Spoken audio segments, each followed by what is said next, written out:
What's up, everybody?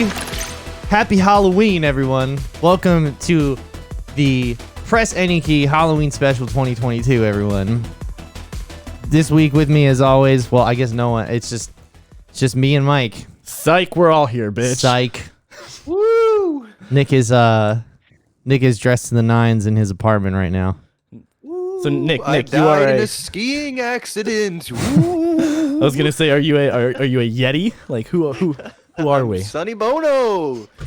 Ooh. I legislated for copyright law in favor of musical artists. Oh Christ. And Pat, who are you? I'm Ben Carson. That's me. Something's there, yeah. Something is in the way. Something. All right, so who do you guys think I am? What is this costume? You're somebody from Freaks and Geeks, or what's that movie? Good Will Hunting. Good Will Hunting. Oh, dude, fucking. That's the first time you've gotten me. Yeah, I did. I was gonna say Bon Scott at first, but I figured Good Will Hunting was kill him. More appropriate joke. All right, well, Pat's what's your guess? I just said Bon Scott. Bon Scott. I'm a resident of Roku City. Oh, okay. Wait, where's your background? Oh yeah, I can. It's just it's white. We didn't have the money to do it this episode. Oh, you're visiting from Roku. I'm a resident of Roku City. I'm here with Pat. I find it obviously. hilarious. Mike, you've been displaced from Roku City because there was a natural disaster. You fled. I find it kind of hilarious that you're like, I'm from Roku City, and there was like a pause as if we were supposed to be like, oh, silly us. Yeah, it's like, silly you guys. Yeah. They're. I'm a Roku. I totally get it. I'm a Roku City refugee. So, what it is, before the sweaties get mad at me, look, I realize this is not a costume accurate Batman mask. However, this costume did not come with a mask, so we bought two costumes and we pulled the mask out of that one. So Innovative. This is actually Keaton's mask, and this yeah? is Pattinson's. Well, this is not his suit. It's close to it though, right? You know, it looks very close to it. It's not like this is straight from a party city at midnight last night. No. Why would What's it? that made out of? Toddler hair. Like, I don't know. Oh no. You look like one of the guys that was like pretending to be Batman in one of the Dark movies Knight. Where those other guys. I'm not wearing hockey pads. Yeah. Well, the thing was, is like, you know, we had always done like really good couples costumes. You know, we did Ray and Kylo one year. We did Carmen Sandiego and Where's Waldo one year. That was pretty creative. You know, that famous couple. Well, you're looking for both of them. Where in the world is Carmen Sandiego? Liz was a mad scientist, and I was an edible in 2020. These went from like, yeah, that makes sense. Okay, that's a reach. Oh my good God. I can't I remember. think Pat's got dementia. 2021, we didn't dress up because we were in Orlando. So we were at Halloween Horror the rules Nights. in Orlando. Yeah, No dressing You up. know how it dressing up. goes. And then this year it was like, well, what do we want to be? Is it Batman, Catwoman? Is it Thor, Mighty Thor, or who is the other one? We thought about Good Will Hunting. Good Will Hunting. And Robin Williams. Yes. We thought about Character's name is Goodwill. Oh God, we thought about who's that guy? Doctor Strange, and who's Christine Palmer. That one too. Michael Morbius and the other Michael Morbius character. and the other lady in that movie. Yeah. So we went through the list, and then it was just like, well, we just got back from a very expensive vacation, and I bought a very expensive ring. So it's like, what can really give some what's in the applause. Oh store? no, what is the applause button? Oh, by the way, we have I just realized that we have pads that will actually tell you what is on the Oh yeah. yeah. So yeah, Pat got engaged, everybody. It's true. Yeah. Ooh. She asked me. Mike, what are you doing? Doing a fade. She asked me. Yeah. She got down on one knee and was like, "Will you marry me?" And I said, "Not if you're joining the military." I will not. I will not be a military husband. But what about all your student loans, Pat? Hey man, that's what Biden's for. All right. Well, congrats, Pat. Congratulations. Thank you. Being a military husband. I know. Mr. I can't wait. Liz. I can't wait to Mr. Mr. Liz. I can't wait to live on a base and basically be a single father. It's gonna be a good time. Open up your own craft store on Etsy. That's true. I mean, I got to make ends meet somehow. I love all of the memes where it's like you're overseas and you see a credit card transaction for like $52.27 at 11 o'clock from a CVS. It's like, oh no. That's a very, very particular number. It's a sobering amount of money. That's a Plan B number, my son. At 1 a.m. So, speaking of sobering, fires in your computer sober you up real quick. Now, interesting story about this. I had a fire in my PC in 2017. I don't know if you guys remember this. Oh, we do. Yeah, it's a long story, but basically I was not cooling that machine properly. That machine was on for 2 weeks, no problem, because there was air flowing through it, so it never really got hot. When I turned it off to put in a new drive and I turned it on, the fans obviously weren't spinning. It wasn't water cooled or anything like that. A fucking fireball came out of the motherboard, and that's not a joke. Like, I had 3 people in the room with me who saw it. It was insane. Multiple people can attest. They all died. Yeah. And I lived as Batman. I used their smoldering carcasses to shield myself from the fire and debris. But either way, so NVIDIA turns out they're investigating. In honor of these 3 friends. Yeah, in honor of our 3 friends. NVIDIA is investigating reports of RTX 4090 power cables burning and melting. So there's been some YouTube videos that have come out from this, and there are YouTubers trying to melt 4090 cables to see what the issue is. And I believe that J2 Sense, which I'm not sure if you guys are familiar with him, he's a PC tech YouTuber. He's really good. I like him. I believe he got to the bottom of some of the issues, and I believe it's not actually the actual connector. It's whatever is connecting the actual end of the connection. The connector to the connector. Yeah, exactly. It's like whatever in there is what's overheating. So there's also like, will it blend, but will it burn? Yeah. Bringing it back. So the images below show overheating of the power connector at the mating point. Several suppliers and designs have failed. I know. Oh, yeah. It was too hot in there. Cables with low cycles without bend or condition have not failed. So failures observed on both rows of pins depending on the load direction. Holy shit. At the mating site and the load direction, there's been failure. This is a joke, right, Pat? Hotspots observed at 2.5 hours. To avoid these problems, please pull out. So hotspots have been observed at 2.5 hours. So it does get steamy in there, but the melting only occurs at the 10 to 30 hour mark. Me too. If it proceeds for longer than 10 to 30 hours, please consult. Please call the doctor. Yeah. Note: as observed after high mating cycles, 40 was it? Under 40 hours. You're reading the wrong article. I think you're reading something straight plug straight plug without the side load. There's a load coming in from the side, everybody. Yo, this is from The Verge. So, and after they put out that PC video, that you ever see the PC building video they put out? Yeah, they put it out. PC building. This guy put together a PC the most dangerous and inefficient way possible.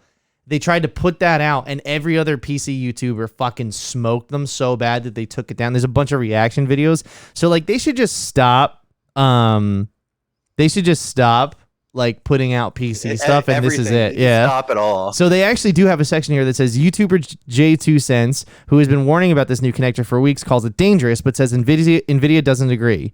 Quote, "I think you're worrying about the issues that don't exist," said Brandon Bell, a senior technical marketing manager for NVIDIA, in an email to Jay last month. But, like, Jay's testing them, and he melted one. You know what I mean? Like, yeah. You're worrying about issues that don't exist, which is you finding a way to catch it on fire.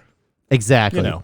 So, the solution to these issues might be to avoid NVIDIA's power adapter altogether. So, like, whatever the component they're selling is what's fucking it up. Or be careful about how you position and bend it. It's a bulky adapter. that's supplied with the 4090 cards, and it needs up to 4 8-pin power connectors. So it's like four of them dock, and then they all go into docking, and then all 4 of those go into one hole together. You know? Damn. Yeah, it's a wide berth. Like that picture of like the 4 guys standing behind the couch. Yeah, and the girl on the couch. That's what it's like. Yeah. Power supply vendors are starting to ship cables that ditch the bulky connector for a single cable that terminates it into 2 8-pin power connectors on the PSU. Of course, Corsair sells it for $19.99. I think I got one in my oh no, in my box too. Oh no. Oh So, no. It's gonna Mike, you got to get out of there. It's gonna melt. Nah, dude, There's gonna be a fireball. And you know what Pat does if there's a fireball? He's gonna use you. I'm gonna it's like a tauntaun, you know what I mean? Just gonna cut you open and hide in there from the flames. So this is a pain in the ass, and I feel like this is something that they knew about, and we're just like, we'll see what happens. You know what I mean? Like, yeah, if you tested this enough, you had to know, right? You would hope so. I mean, we've seen out there they didn't test that scene. No, well, yeah, it's like the thing where you don't just run it for 15 hours and you're like, you know what, that cable's perfect. Let's ship it. Yeah, exactly.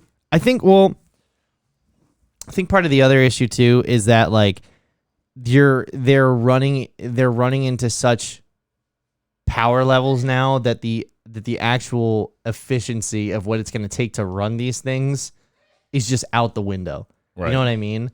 Like you're not saving any energy. I believe my PC now costs like $250 to $300 a year to run, like in electricity. How long are you running it for to do? Well, like, I mean, yeah, like that's 24/7. Like I said, I think it's like 24/7. It depends, you know. Like I run it all day, every day, so I'm using it every day. So, you know, it's just like this is an unmitigated amount of electricity that's going into these small ass cards and through these little connectors, and it's just not holding up. Thankfully, though, Corsair stepped in and is providing cables to actually mitigate the issue for the price of $19.99, baby, because that's capitalism. Hey, it's better than Apple. I mean, yeah, but yeah.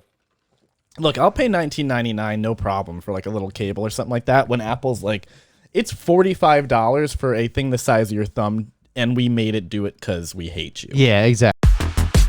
What are you doing? My fault. We made it because we hate you. We made it because we hate you. That's the button I end on. Like, out. That's Apple's new motto. We made it because we hate you. I feel like this with like, so I was talking to Nick before you signed on, and I guess before everybody else joined us. I was talking to Mike while we were setting up, and my new build is the most aggravating thing I've ever done in my life. There's all these little neat tips and tricks to help you move your build along, right? But if you don't know what those are, it actually makes the process excruciatingly long. For instance, the M.2 drives, Mike, when you put them on the board now, there's little clips that hold them in place. They had those on. No, they didn't. They're not on my current board. Did you just have the screw before? So, yeah. So you put them in, you lay it down, and then you can actually turn this little plastic thing over, and it'll hold it in place. Oh, it's like how the actual, like, what do you call it? It's like the processors go in, like that kind of like an no. armish thing? No. So like it goes in, and when the back end goes, there's like a little thing on the screw where the screw hole is. No. And it's like a little thing that you turn, and a little tab comes out and holds it in place, and then you can actually screw the heatsink on, right? Huh. I didn't know that, though. I fought with that motherfucker for 45 minutes. Why isn't this... Oh, there it is. Then it all went in. How stupid did you feel? Oh, dude, there's so many moments last night where I wanted to cry. And then on top of all of that, because my future father-in-law insists that he help all the time, he decided to wire a light to the light fixture that I didn't ask for to, quote, help me see, and it fucking shorted out the whole fixture. So then I had no light. So I had to wear a headlamp all night. That's some big dad energy right there. Yeah, I had to wear a headlamp all night to get it done. Just getting real mad. And it's still not done. It's still not done. How much longer do you think? When we're done here, I have to put one more fan in. I have to put the exhaust fan in. I have to change. Corsair, what the fuck are you doing? The LCD screen that you buy to upgrade your cooler. I was talking, like I said, I was talking about with Mike about this before. He's talking about me. I was talking about him. About Mike. You have to put the fucking cooler on first. Install the software, update the firmware on the cooler and everything. Once that's done, you have to tear it down and then put the screen on it because now it's what the fuck? Just put it. Just make the firmware in the cooler already good to go, so you can put that LCD screen upgrade in there like immediately. Too easy. And then so there is that. Just like I said, there's a lot of shit that it's just like I want to put a fucking gun in my mouth. I want to kill my mom. I'm gonna kill my dad. So, but yeah, it's PC building. It's a wonderful hobby. Which is funny because when you built my first PC, the fans also didn't work. Yeah, but those are your case fans. I know. Not the CPU pump. I could have been a fireball the common victim. denominator here? Yeah, it's Pat likes burning people with PCs. Mm-hmm. It's true. Ant-Man trailer. Ant-Man. Quantum. I'm gonna go ahead and I'm gonna Mike. I'm gonna go ahead and I'm gonna play it on my laptop, but I'm not gonna have the sound because Universal and Nintendo claimed us. They did. And they won't give it up either. And I mean, like, it's obviously what? transformative content. It's obviously under fair use. So fuck you, Universal. Make a better trailer if you don't just want do us me to a rip it favor? apart. When it gets to the 14-second mark, just turn the audio on for 2 seconds. Okay, and then, I got it. Then turn it back off. You got it. All right, here we go. All right. So I mean, like, I like how they're kind of making Ant-Man like a staple in the MCU. Is like this film is actually pivotal to what's going forward. Wonderful, Nick. Love that guy. Wait, we weren't plugged in. Hold on, sorry. Oh, okay. I'll go back. I'll go. Here we go. Ready? The same thing. Thank you, Spider-Man. It's Spider-Man that does it. Whip off when you need him. Why did they change her? Why did they change good car ideas, Paul? Why did they change Cassie's actress? Because maybe she didn't want to be in the movies anymore. Maybe she drowned. Who is she though? Who's the new Oh girl? my God, Mike. Like, who's she from? I'm just saying. is she gonna be like now moved to like a starring role, and they wanted to have somebody, Yeah, I think so. Somebody Also, else? I love this. Michelle Pfeiffer's like, turn it off. Don't go down there. Don't go down to the quantum realm. You all have that to shit. go to the quantum realm with Yeah. your mother-in-law, Paul. Look at I love my guy like in I the said, back. I love how she's like, turn it off, like, and like Michael Douglas's face is like, you got something you want to tell me? Like, she's got a boyfriend down there or something all those years that she didn't mention. Like, she got a man down there this whole time. Also, how did they get to this point where they're already turning the machine on, and it's like, oh no, don't turn that on? Yeah. Like this type of stuff takes months and months of preparation, right? Right, like, this is not just... She walked in the room and she's like, guys, this is the one. Oh. Oh yeah. Oh, rip. She got eaten. Now, have you guys seen Ant-Man and the Wasp, the last one? Yeah, like once. Dude, Is that the one with the ghosts? Yeah, with Ghost. Is that her name? Ghost? Yeah, Ghost. Dude, I enjoyed that one. I love the scene where Michelle Pfeiffer is inhabiting Paul Rudd's body and he has to pretend to be the mom. Yes. Yeah, it's so great. I felt like with Multiverse of Madness, right? Because that's what this reminds me of a lot. Multiverse of Madness was like, we were led to believe we were going to be jumping through different universes and see all this like crazy stuff, right? And that really wasn't. It was only like a handful of them, and it was like bits and pieces of stuff, right? That we actually spent any time in.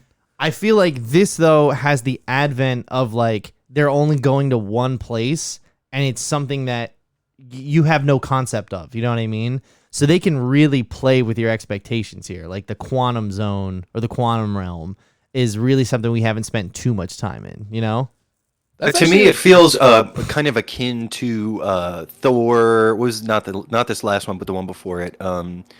The one with Hulk. Ragnarok.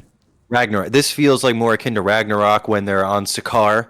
You know what I mean? Like it's a whole different world we haven't explored in a Marvel movie yet. So I'm Yeah. excited. Mm-hmm. And also with Kang and everything, I'm glad that he's finally being properly introduced in the MCU as opposed to the Loki TV show, which is This really just weird. all Star Also, Warsy. also, like, that is Bill just Murray. Star Wars back there. how the fuck is Bill Murray in this trailer right now, let alone still in this movie?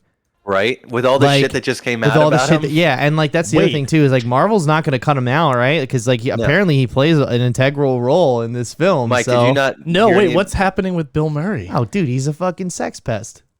What is, Yeah, I think what is a that's sex, the best way to put define it. sex He, pest?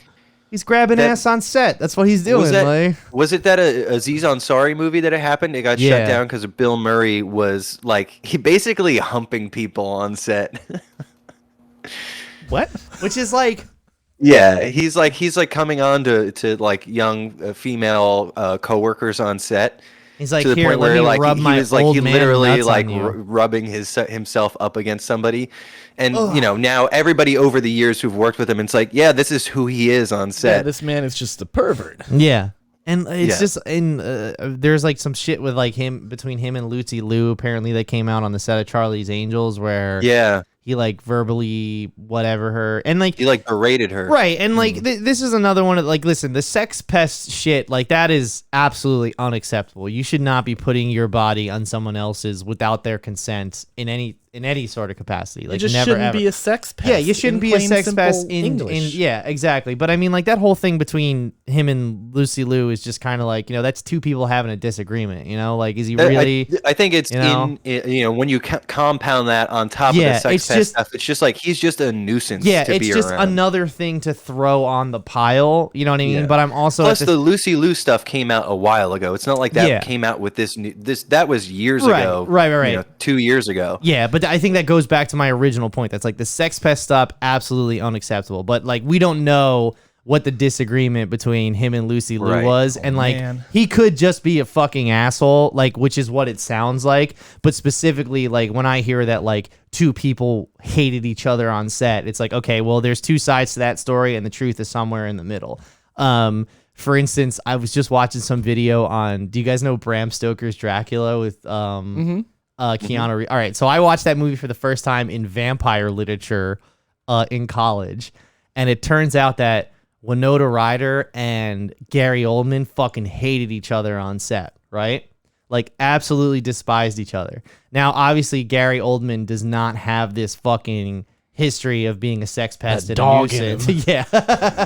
Yeah, but also at the same time, it's just like, are we really gonna hold Gary Oldman like hostage? His reputation hostage because him and somebody else, people don't get along. It's just gonna. I think the difference is between two people hating each other, and it's been a while since I read the article with Lucy Liu, but the types of things that he was saying, basically, he was acting like he was God's gift to the set of the movie, and walking around like he's fucking royalty. Yeah. He seems to me like Lead singer a more syndrome. beloved Yeah. Chevy. Yeah, Lead singer exactly. He syndrome. seems like he's got the same kind of attitude as Chevy Chase, Interesting. but people like him, and people and don't also like now Chevy that we're Chase. talking about it, I don't know if he threw any racist comments at her. Oh boy. But I think he might have. I don't know.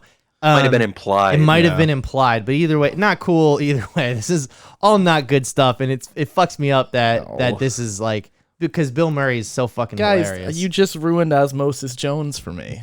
Is he in Osmosis Jones? He's He's the setting of he is Osmosis the guy. Jones. That's right. I forgot about man that. who Osmosis Jones and Drix. I mean, is they the have dude's that. name? They have Kid Rock did that weird lyric in Osmosis Jones. So like, Oh, Nick, yeah. you saw You that know? that was going around on Twitter. I forgot fuck? about that. what's going on? Yeah, it's basically just like I like him young. I'm not gonna apologize for it. Damn, that's a freedom I'll never know. Anyway, let's keep going. That song is cool though. That lyric aside. Yeah, Nick. I do. Man, I'll pause on a better frame, they're but getting look at eaten. all this. See, they look good. I like Cassie and Scott. They look good here. They look good in their Scott. suits. Kang also looks it. Dude, what happened to the friggin' anti-vaxxer? Jesus. What happened to her hair? She got it all vaxxed All off. right, She do, you had- guys, do you guys want me to read the lyric from the Kid Rock song? Please. Sure, please. It's all right. It's 2 lines. First line: young ladies, I like 'em underage. See. No. The next line is: some say that's statutory, but I say it's mandatory. Who No. the fuck puts that in a song? Kid Rock. Who? How do you get away with that? And in the kids movie. It's technically kids not movie. a kids movie. It is but absolutely a kids movie. It's animated. It's not necessarily just for children. It's an adult movie disguised as a kids movie. Exactly. What do you guys think about the suits? They look cool. Yeah, They're see, looking I good. heard people were bitching about his suit. I was like, his suit looks Why? fine. They you know- still have Hard to kind of see. the Kinda dick looks and Iron Man. they have the upside down dick and balls look on the women still though. I'm not sure. I mean, it's hard to what's get up away. with that. It's hard to get away from that. You know, and like I'm not even trying to be mean or like perverted. It's just they look like a set of balls and a dick. But okay, let's go back to her hair. In the first one, she had the bob, not a great look. In the second one, they let her use her like natural like long You know hair. what, Bob? Evangeline Lilly, she looked good. This is comic accurate, but also come on, Come on. I don't care about. It the don't look haircut great. she has, Pat. it does not Who look cares? great. I care. I'm gonna have to watch it for 2.5 hours. I care Oh, more about no. the dick and I'm balls sorry. than the This is hair. where I draw my line. Is hair. This is Okay. it. Go for it. Okay. All right. This is it. This is Talk the your hill I shit, my die guy. on. All right. This is unacceptable on every level. Shut the fuck up, bitch. Thank you. Thank you, Mike. And with Ant-Man, I mean, Wakanda Forever comes out in 2 weeks. 2 weeks. And this movie comes out in February. So with this, Marvel's officially entering its anti-vax era. You know? Kang is the Oh yeah. anti-vax king. Yeah, it's in all true. of this. That's actually what his name is. He's a descendant. It's of, actually he was in the quantum realm. He started COVID-19. He engineered it in that's the right. quantum realm. That's right. And Fauci is the only one trying to stop him, and that's what's going on here. Man, Big Pharma at it again. I mean, they look good though. I like the color and everything, and like.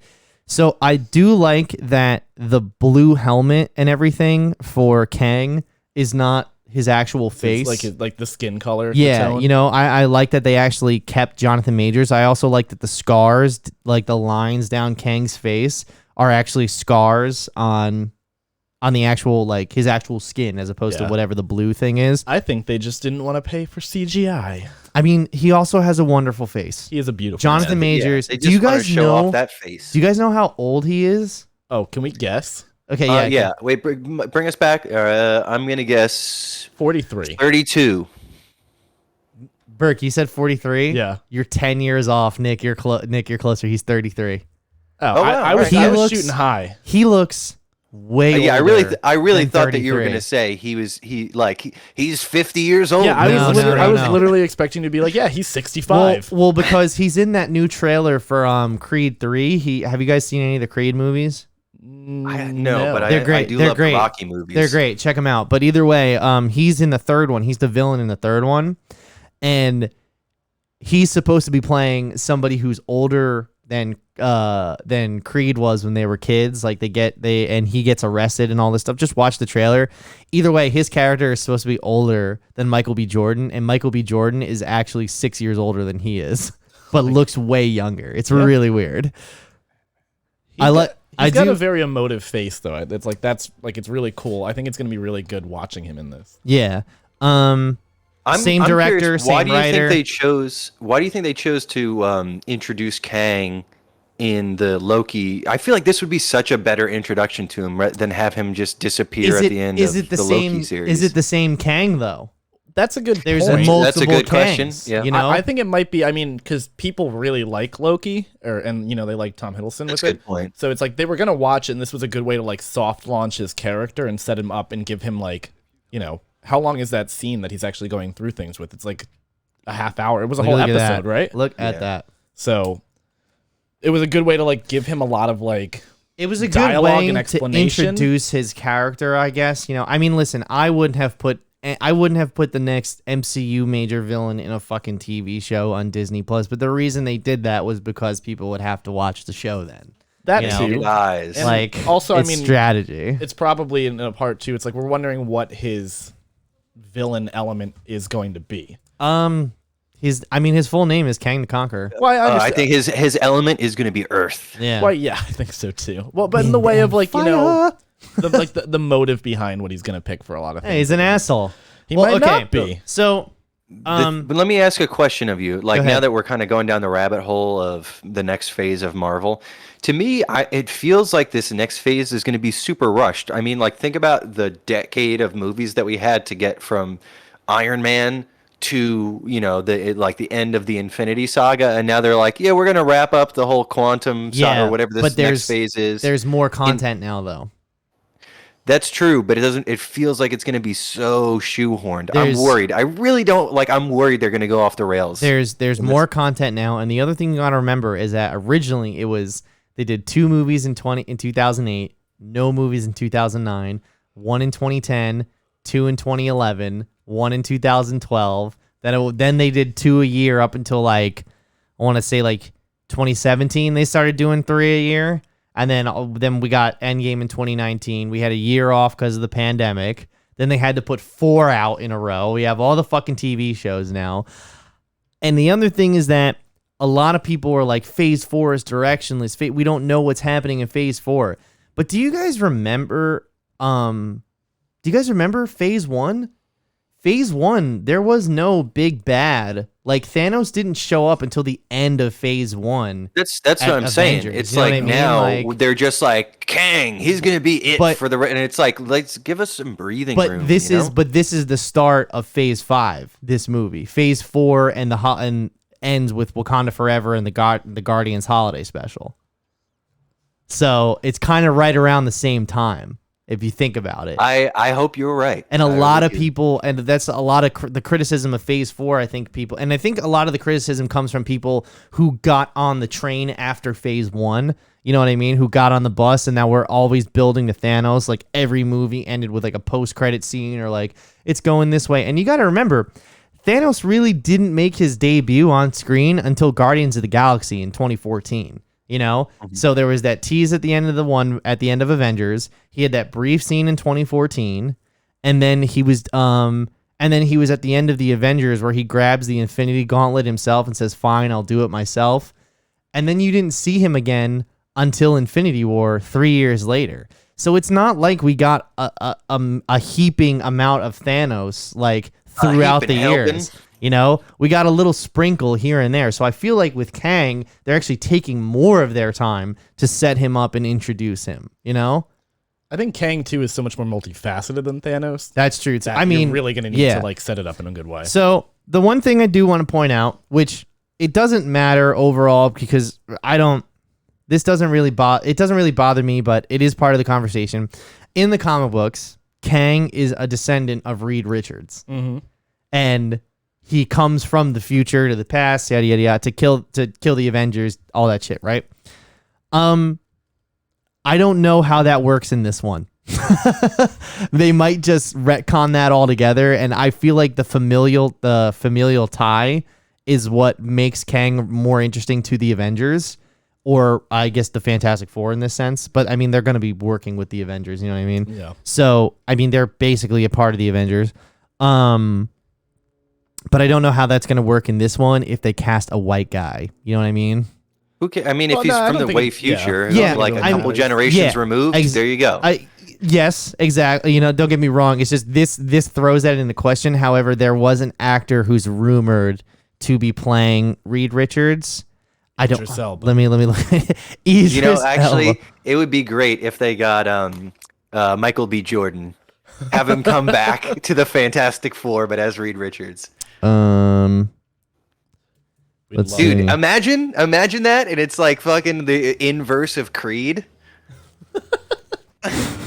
It's Michael B. Jordan all over again. Yeah. That's right. B. That's Jordan my new, all I'm the way petitioning. down. I want Michael B. Jordan as Reed Richards. Yeah, I'm and saying it now. He's my choice. And once again, this doesn't break the movie for me. I don't really care. It's just it's a part of the. It's a genuine question, you know, because now how is Kang tied to the Avengers? You know what I mean?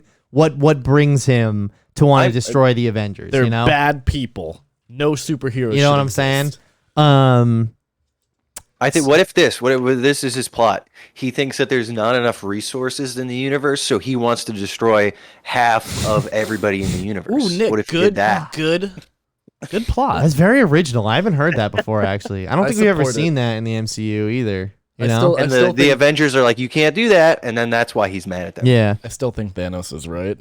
Thanos did nothing wrong. He did nothing wrong. I love the people who are like, why don't you just make double the resources? Now, No, that's not everything balanced. yeah, but it's also he's out of his mind, you guys. That's the point. No, He's a broken we don't individual. Need double the resources. So, we need half the people. You Like, guys, wait. When I was in Vegas, I went to that Avengers station in Treasure Island, which you is didn't- like, I don't know if you told me that. yeah.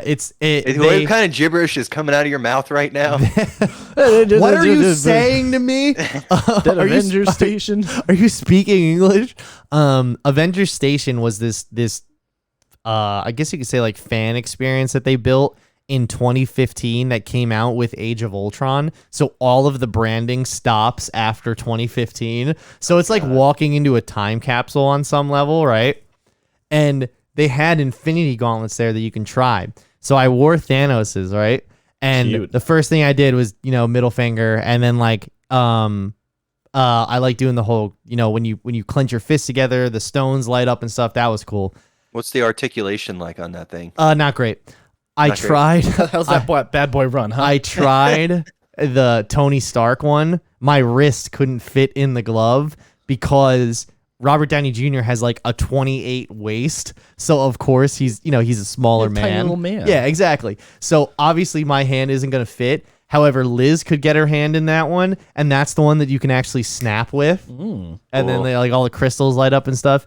Either way, it's cool shit, You can't snap in the Thanos one? The fingers are too big? I think it's too chunky. I can't It's snap in like that one. when bodybuilders can't reach their yeah, back. it's just like, yeah.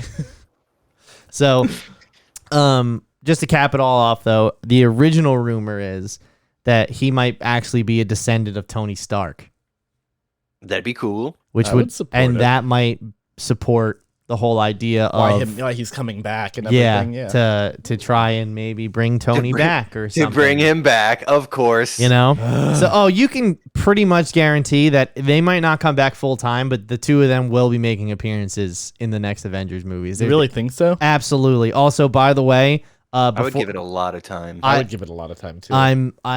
I absolutely believe at least a scene. Maybe it might be like a memory scene or something like that. I don't think it'll be like, it might be a new scene, but it could just be like, this is a past event. Yeah, but that's what I'm saying is that like it doesn't matter in what capacity, they will be back. Yeah. The two of them. will be back. No. I think it's an important distinction because I don't want them bringing Tony back from the dead. You know what I Yeah, mean? I agree. Leave the character dead. Let his sacrifice be meaningful. Okay, well, what if it's like, all right, well, how about this? What if they snatch him out of a different universe and they're like, we need you to do this for us, yada, yada, yada. And then at the end, He dies anyway. Peter's like, I don't want you to go back. He's like, I got to. And then he like jumps in the wormhole and it's really sad and That's emotional. still like, it's hardly sad and It's- emotional. And That's just, even like, then, cheap. when Tony died in the comics, Tony uploaded his consciousness to an AI. So there was an Iron Man suit that was walking around with a hologram projection of his head. That I would be cool with Like- if they did it like a limited capacity. And they showed like the flaws with it, that it wasn't just like, hey, this is him and he's completely fine. It Yeah. doesn't have the same like problem-solving capacities that it's like a shadow of Yeah, Tony it's Stark. like it's only programmed like to it's only the branding stops at 2015. Yes, he yes, never it exactly. never gets past Age of Ultron. So he's just like, who the hell's Thanos? You know what I mean? Like, Dude, fucking I've been on like I just read all 7 of the Harry Potter books, so I've been on like a huge Harry Potter binge recently. Hateful. And you know how there's the paintings of the former headmasters at Hogwarts in Yeah. the office? yeah. Apparently, like what they do is like the headmasters before they die, they teach the painting of themselves all the things they need to know how to be like. So the Dumbledore at one point had to hang out with a painting of himself and teach him all his secrets and be like, "This is how you be Dumbledore." And it just stops when he dies. Now the painting just knows that It's much. like, well, I learned how to be Dumbledore up to this point, and Now I no longer get any software updates. Sorry, everybody. We only play Billy Joel from the late 80s. Sorry, it's a 80s cover band, It's an sir. 80s cover band, sir. Play something off The All Stranger. right. Well, speaking of Uptown Girl. limited capacity, either way, I'm looking forward to Ant-Man. I think everybody here is, and I obviously like we'll how cover none it of on the that show. conversation had anything to do with Ant-Man. I mean, we talked about the Avengers. I mean, listen, it's gonna look. Listen. We also talked it about looks Bill good. Murray and Osmosis Jones and Kid Rock. and Dick and Balls. It and- looks good. Evangeline Lilly's an anti-vaxxer, and they changed the actress for Cassie. That's not fair to Evangeline Lilly. Why is it not fair to her? She's not anti-vax. She's anti-mandate, and not. I still think anti-mandate people are like they're just bullshitting. Yeah, but I think they are. there is a distinction. But did she get the vax? I don't know. Okay. I'm not a doctor, Okay. Pat. I ain't no doctor. I ain't- Yeah, I bet you if you ask her, she's gonna be like, "That's none of your business." Be like, "Okay, that's a no." Like, that's a no. I just don't want to be told. So, and listen, that's fine if you don't want to get it. That's up to you. I'm not judging for that. It's just say that then. You know what I mean? No, just say Letitia that. Wright, on the other hand, Letitia she was Wright- hardcore anti-vax. She's hardcore anti-vax and she's transphobic. Like, So, Well, there you go. openly. That's your new hero, America. Yeah. So, what was it? Anyway, the Vision's back, everybody. Give it up for Vision, That's- everyone. He's here. He needed it. White Vision, everyone. Oh, no, Pat. I'll be So- careful there. It's White Vision. That's his name. That's what he is. I know. So, Vision. There's a Vision series We'll starring call him Paul Ghostface Bettany Vision. I like that. in works at Marvel for Disney Plus. You know, I'm glad that they're finally deciding to do something with Vision because, like, where the fuck has that guy been for He's the been on a last Vision year and a quest. half? Well, Vision damn it, Quest. He's been on in my head canon. He's been doing the like the Dr. Manhattan thing where he just flies off into space. He's like, I don't know how to handle all this. Oh, I thought you were saying he was swinging blue pipe. That's what I thought you Well, were that's going what I was, to I Well, was that gonna say. white He's pipe. just- White pipe. He's just going universe to universe and just, you know, Hey, being ladies. like, hey, Wanda. Anyway, Hey, other Wanda. So, this is from Deadline, and while this report isn't exactly confirmed, it does come from a reliable source, and that is why Deadline ran it, and that's why we should trust it. So, a second WandaVision spin-off series focusing on Paul Bettany's Vision is in the works at Marvel Studios for Disney Plus, sources tell Deadline. Titled Vision Quest, the potential series, which is opening a writer's room next week, will be about the Vision, Paul Bettany, trying to regain his memory and humanity. While the focus is on Vision, there's also possibility for Wanda Maximoff to appear, which would make sense given how interconnected the two characters are in the MCU. No.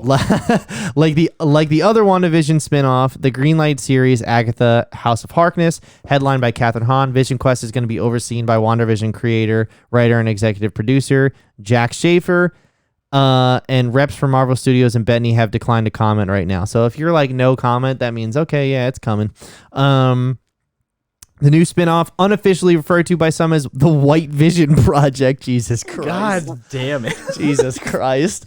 After, Oh my god. Okay. you don't know the truth, brother, until you've seen through the White Vision. Anyway, project after the most recent on-screen version of the character introduced at the end of episode 8 of WandaVision. While White Vision was created by Sword by rebuilding and reactivating Vision's body and sent on a mission to destroy Wanda and her quote conditional Wander and her conditional vision. I say that so much now it just slips out.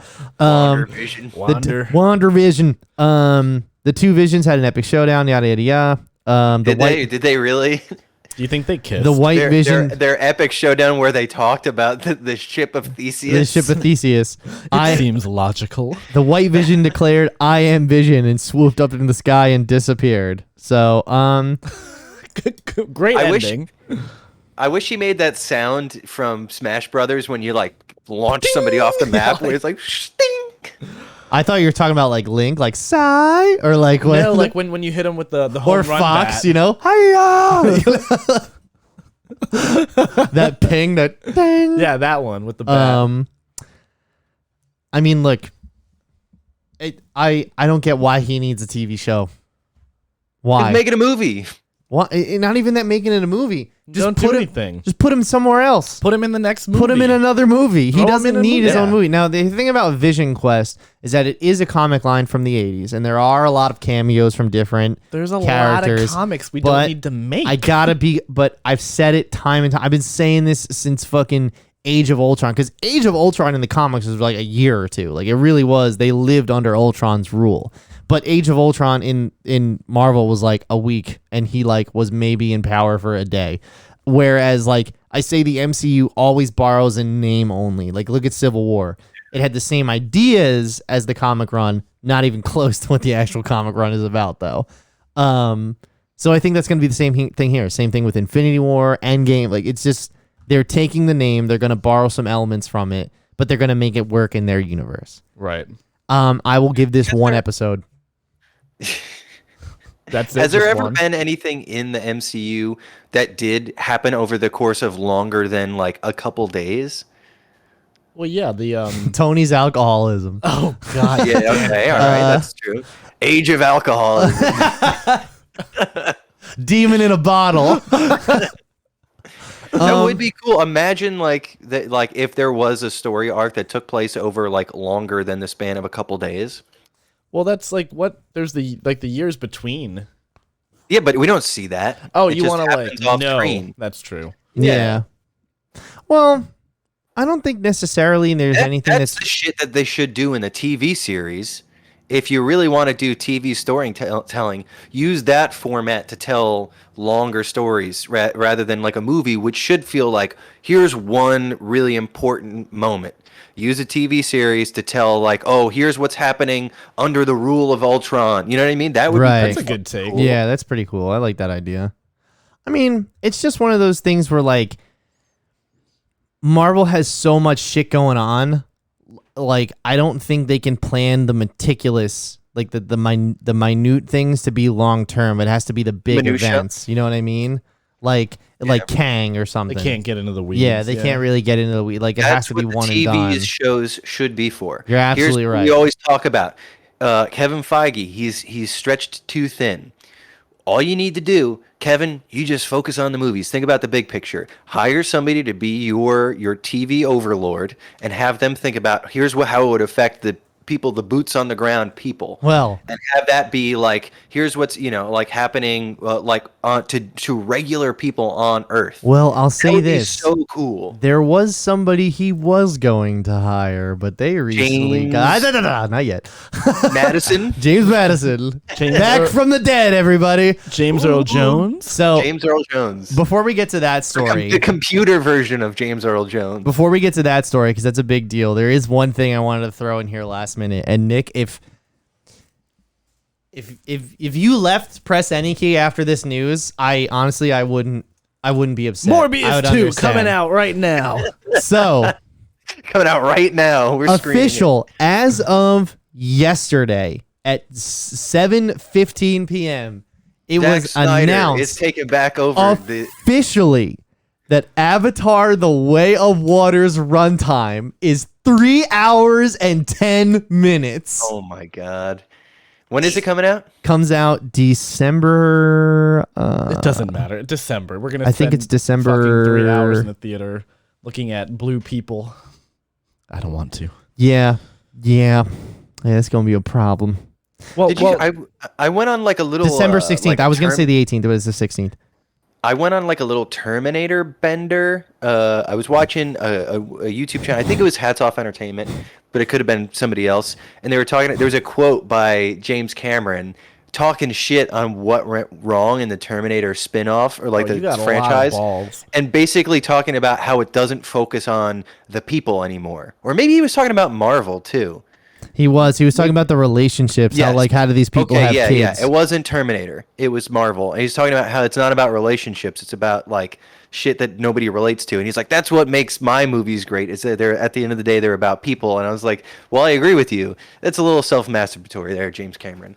your It's- movies are about people in literal avatars of other people. I get that, but it's also one of those things where what he's saying is that the characters and their relationships never change over time. Whereas he's like, how He's like, where in my movie, now my movie has children in it and a family aspect. And? So there's something more that these characters have to consider before they just throw themselves into the danger. There's no growing of these characters. But also, when he says that, I'm like, have you ever seen a superhero movie? Yeah, These guys are basically indestructible. Like Tony Stark as a kid, does that happen? Or yeah, like Thor has a kid now too. Yeah, like seriously, what is the families now, Pat? So but moving away from that, so yeah, 3 hours and 10 minutes. What the fuck? This better be the most gripping movie I've ever watched in my life. And you know what? To justify it's gonna be the 3 biggest hours. box office success, and they're gonna shove it down our fucking throats. I can't wait. It's gonna be so good. I mean, well, I don't know what I hate more: the growing rise of fascism in our country, or James Cameron's fucking ego. What's the difference? listen, man, he made Titanic, which was 3 hours and 14 minutes. Right, that's a good movie. He made True Lies, great action movie. You guys ever see that? I love that movie. That is a fucking great movie. Terminator 2, obviously incredible. Terminator 1, another great movie. I'm trying to think of the there's one The Abyss. Have you guys ever seen The Abyss? Yeah. It's fucking awesome. The way they shot that movie almost killed the entire crew, though. Pretty sure Ed Harris had a mental breakdown on his way home one night. Yeah, well, that's why he lost all his hair. Still a great movie. I love it. He had beautiful hair. So going like, into I it. get James blonde Cameron. hair. I get James Cameron has a crazy ego because funny enough, he went from being a truck driver to a filmmaker, and not only a filmmaker, but one of the most celebrated filmmakers of all time. So like, I get where the ego comes from, but also at the same time, this movie doesn't need to be 3 hours and 10 fucking minutes. If they were like it's 250 or it's 3, okay, that's fine. But 3 hours and 10 minutes, Christ, my guy. Even if it was like 2:45, I'd be like, this is too much. That's way too long. Agreed. For an Avatar sequel, 10 year. I mean, like, I don't give a fuck. Yeah, like, but the other aspect is that like, if it came out that Avatar 2 was going to be 90 minutes long, I'd be like, oh, this is going to be a fucking shit show. Oh well, 90 minutes is different. Like that means they got this down to as little as they possibly could to put it in theaters and just have multiple show times for people to see it. Whereas this being 3 hours and 10 minutes means that all of the studio executives had to agree that this was strong enough to release at that length because people would be willing to watch it, and they're willing to take less show times in the day for people because they know they're going to have filled up theaters. Yeah, that's the thing. It's like they're like it's if not it's like that, it's a gamble. Ooh, like people are going to come see this fucking movie because people are stupid. Yeah. But I agree with Mike where it's like Cameron's whole he always talks about like giving somebody like a fun experience in the theaters. Yes. That's like over 3 hours of your stupid self-masturbatory project. Nobody's asking for this shit. Right, and like I think you guys are going to be surprised by it's how many probably, people are fans of this. Look, series. it'll probably be decent in ways like that, but I mean, even with the Batman, I was like, this doesn't need to be this long. Like there were things that could have been cut and Do trimmed. you see who you're sitting across from right now? I actually don't. You're behind a monitor, bitch. But my fist comes through. boom. Yeah, no, but I mean, like, I don't get me wrong. I love the Batman. I loved that movie. It's just it could have been a half hour shorter. I disagree. Fight me on it. I disagree on that. I agree with you guys that this movie doesn't need to be 3 hours and 10 minutes long, but I also think that it's a sign that it's a very strong film because there's no fucking way Disney and Fox would have been like, we're putting this out at 3 hours and 10 minutes because we think because like if it was shit, if it wasn't good, they would have cut that motherfucker down to size. Well, yeah, I'm not saying it's not going to be good, but I'm saying they're also not trying to like bite the hand that feeds them with James Cameron for how many fucking movies are they going to have with this? Like they know they're going to rake in each one of these movies. I mean, that was to have part the of highest box office. Like they'll beat the last one. It'll beat the last. I can't remember. You think so? I was. really think it's good. This is what it's going to look like. You got the first one, which like is like broke all these box office records. I think the second one is going to be pretty much like on par or maybe even more. And then as the more sequels come, it's going to be diminishing returns. Yeah, as we get to 3, 4, 5, 6, nobody's going to be there. It's going to, I really doubt that's going to have any staying power. I'm trying to. Okay, Pat. All right. You're gonna make the budget worthwhile. How many times will you have to go see this movie by yourself? With inflation, like 12 years down the line, it's I'm gonna trying be like to think $1 billion. Well, remember, 3 is coming next year. It's 2 and 3. They're taking a year off, and then 4 and 5 are the next years. So we'll at least have a break. I'm trying to remember what movie it was that. Oh, okay. I don't remember what movie he was making at the time, but James Cameron when he made Titanic, and it made like it's the first movie to make over $1 billion and all that at the box office and everything, right? He was on the Fox lot, and they told him they didn't want him to like make whatever project he was making. And he told the studio executives, you see this $500 million building that we're in right now? He was like, well, my movie about the boat paid for it. So I get to make this fucking movie. This is the James Cameron Institute for jerking yourself off. And he said, if you don't make this movie for me, I will just go to another studio that's been knocking down my door to make this with them. So what's it going to be? You know, he's got that type of power in Hollywood. Yeah, he's got big dick swinging power. I get it. So sick. I admire that in a person. I love it. But I don't know, man. We'll see. Yeah, but 3 hours and 10 minutes, that's indicative of a strong movie. We'll see, though. And I'm sure. And listen, let's be real. Even if the critics love it, it all depends on what the audience is going to say. And they're gonna just because they're stupid and they're gonna give it positive reviews. Okay, I get that, but also Nick, like you're saying that without having seen Black Adam. Like Black Adam is obviously going to be a worse movie than this is going to be, and that has a 90% on RT. Like I really don't understand your rationale that it's a long movie, so it's good. I think you're because totally if it's wrong. No, because look at the fucking the Predator, look James at Venom, Cameron look can at get like, away with whatever the fuck he wants. So he do just not, said if you want my movie, you're not going to have any say on final cut. I just supported that. Exactly. I do not believe in this instance that they would put out a 3 hour and 10-minute movie that was not of quality. I do not. Again, believe Sweet that. Summer Child. I'm not saying it's not of quality. I'm just saying it doesn't need to be. Like James Cameron definitely was like, it has to be this. You can't do it any other way. I agree. I think whatever deal he signed, have to be 3 hours and 10 minutes. Let's get that out there. I agree that, but I'm that saying doesn't make it would not hit theaters at this length if it wasn't He good. can do whatever he wants. Whatever deal he signed to get this fucking 5-movie deal, he put in, I'm sure, in the contract it says, I get final cut. You will have no say on final cut. I guarantee he worked that into his agreement because he's got that dick swinging power. That's his quote. But also they have like, this is not just like, I get James Cameron has the final cut, but the distributors are the ones who decide if they're putting it out or not. And I do not believe that studio executives and the distributors would be like, let's put out a 3 hour and 10-minute movie that sucks. It's just, that would never happen. It would never ever happen. It doesn't matter if it sucks. People are going to go see it. They don't care of the quality of the movie. They care about the money. Yeah, they're not going to go see it multiple times. They're not trying to get people to come back in the theaters. How do you think Avatar made $1 billion? How do you think Avengers made $1 billion? How do you think Titanic? It wasn't just by 1-to-1. It's Avatar repeat business. Wasn't good either. It was bad. See, that isn't true though. Avatar, you don't like Avatar. There's a lot of people that like the critics like Avatar, audience like Avatar. It was bland and average, and it still broke the box office records because of its technical achievements, not because of the quality of the film. Right, I get that, but it was also because of repeat business. It was not because it was a 1-to-1 ratio of people going to the theater.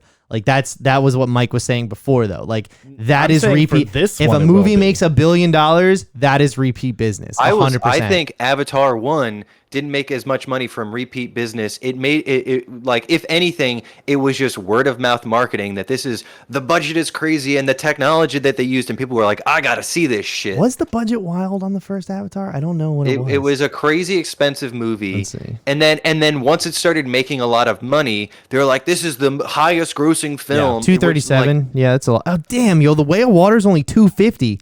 Fuck.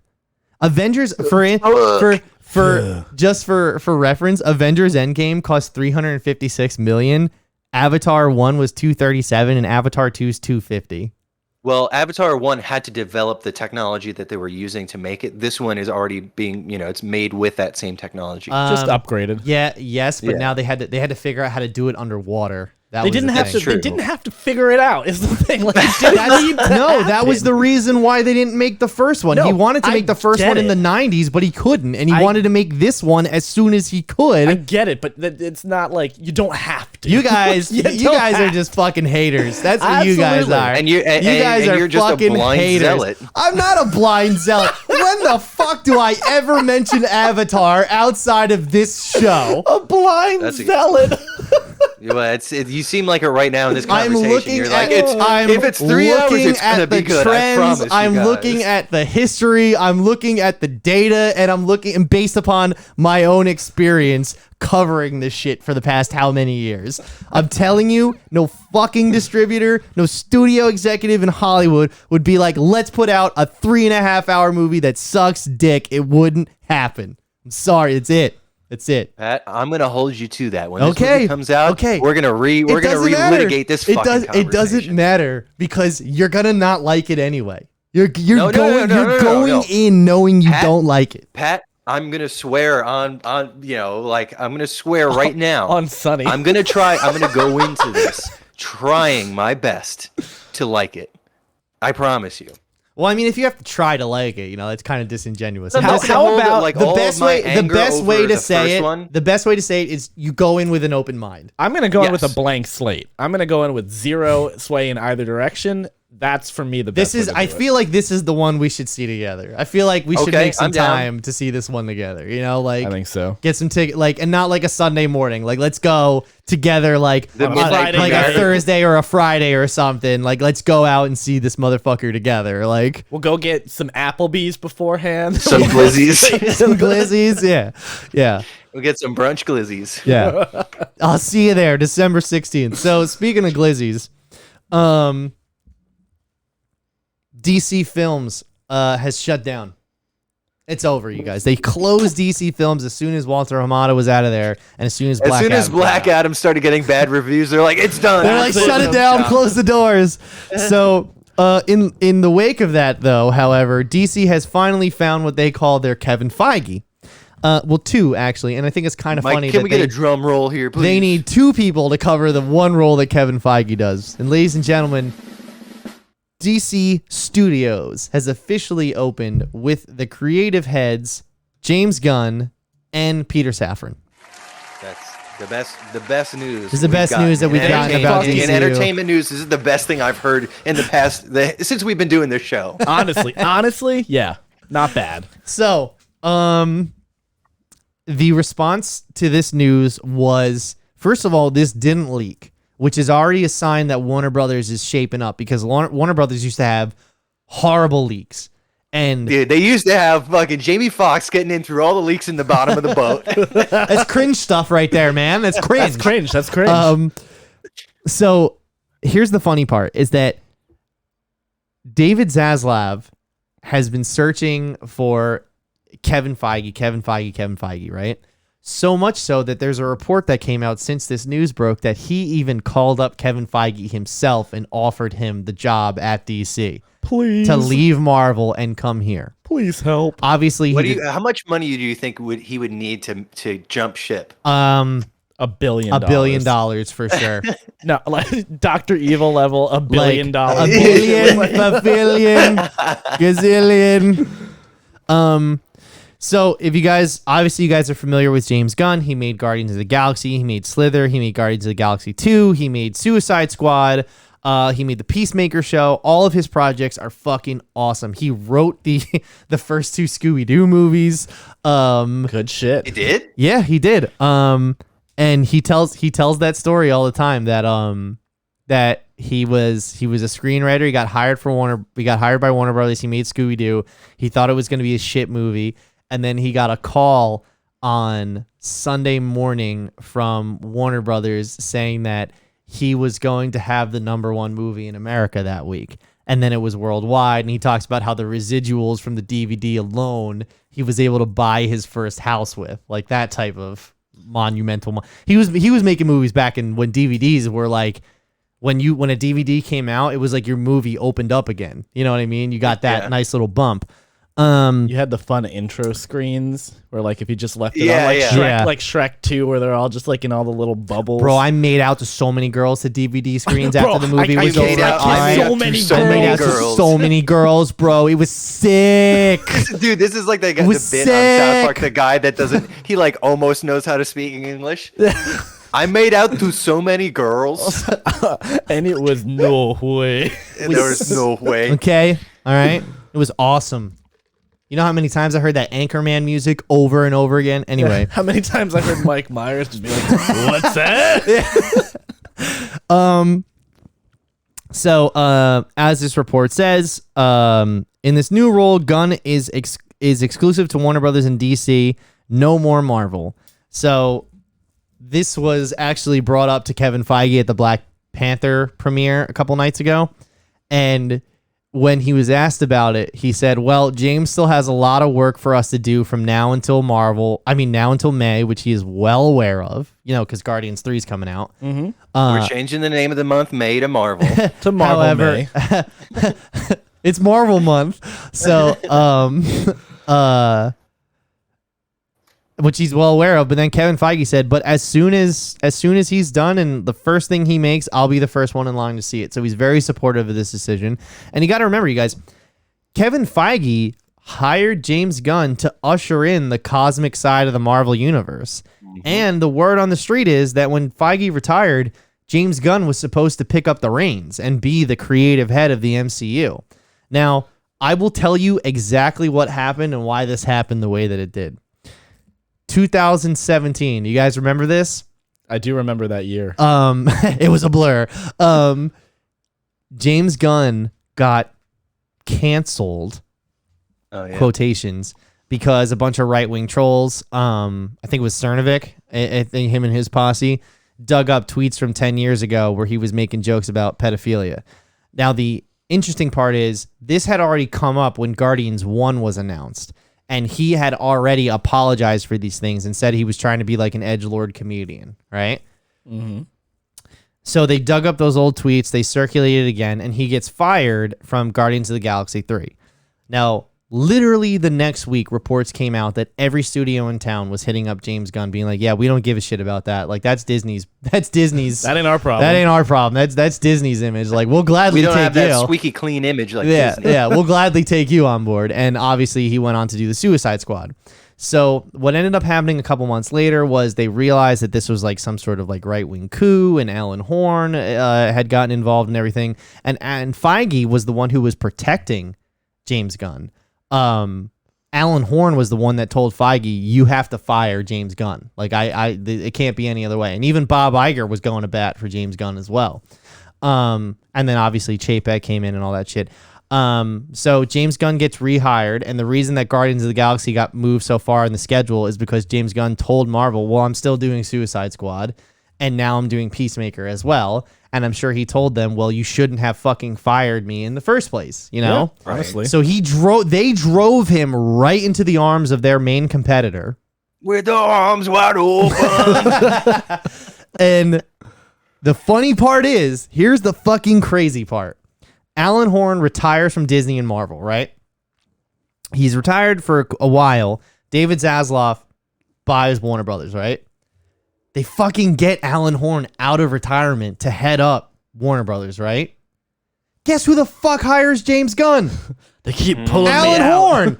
So like this guy, Alan Horn hired Kevin Feige and put him in charge of the superhero show over at Disney. And now he hired James Gunn and Peter Safran, obviously. And now they're in charge of the superhero show at DC. The interesting part is, since Bob Chapek isn't involved, there's less management over James Gunn's head. Like, he reports directly to Zaslav and Horn, whereas Feige, there's 2 or 3 levels of management now between him and Chapek.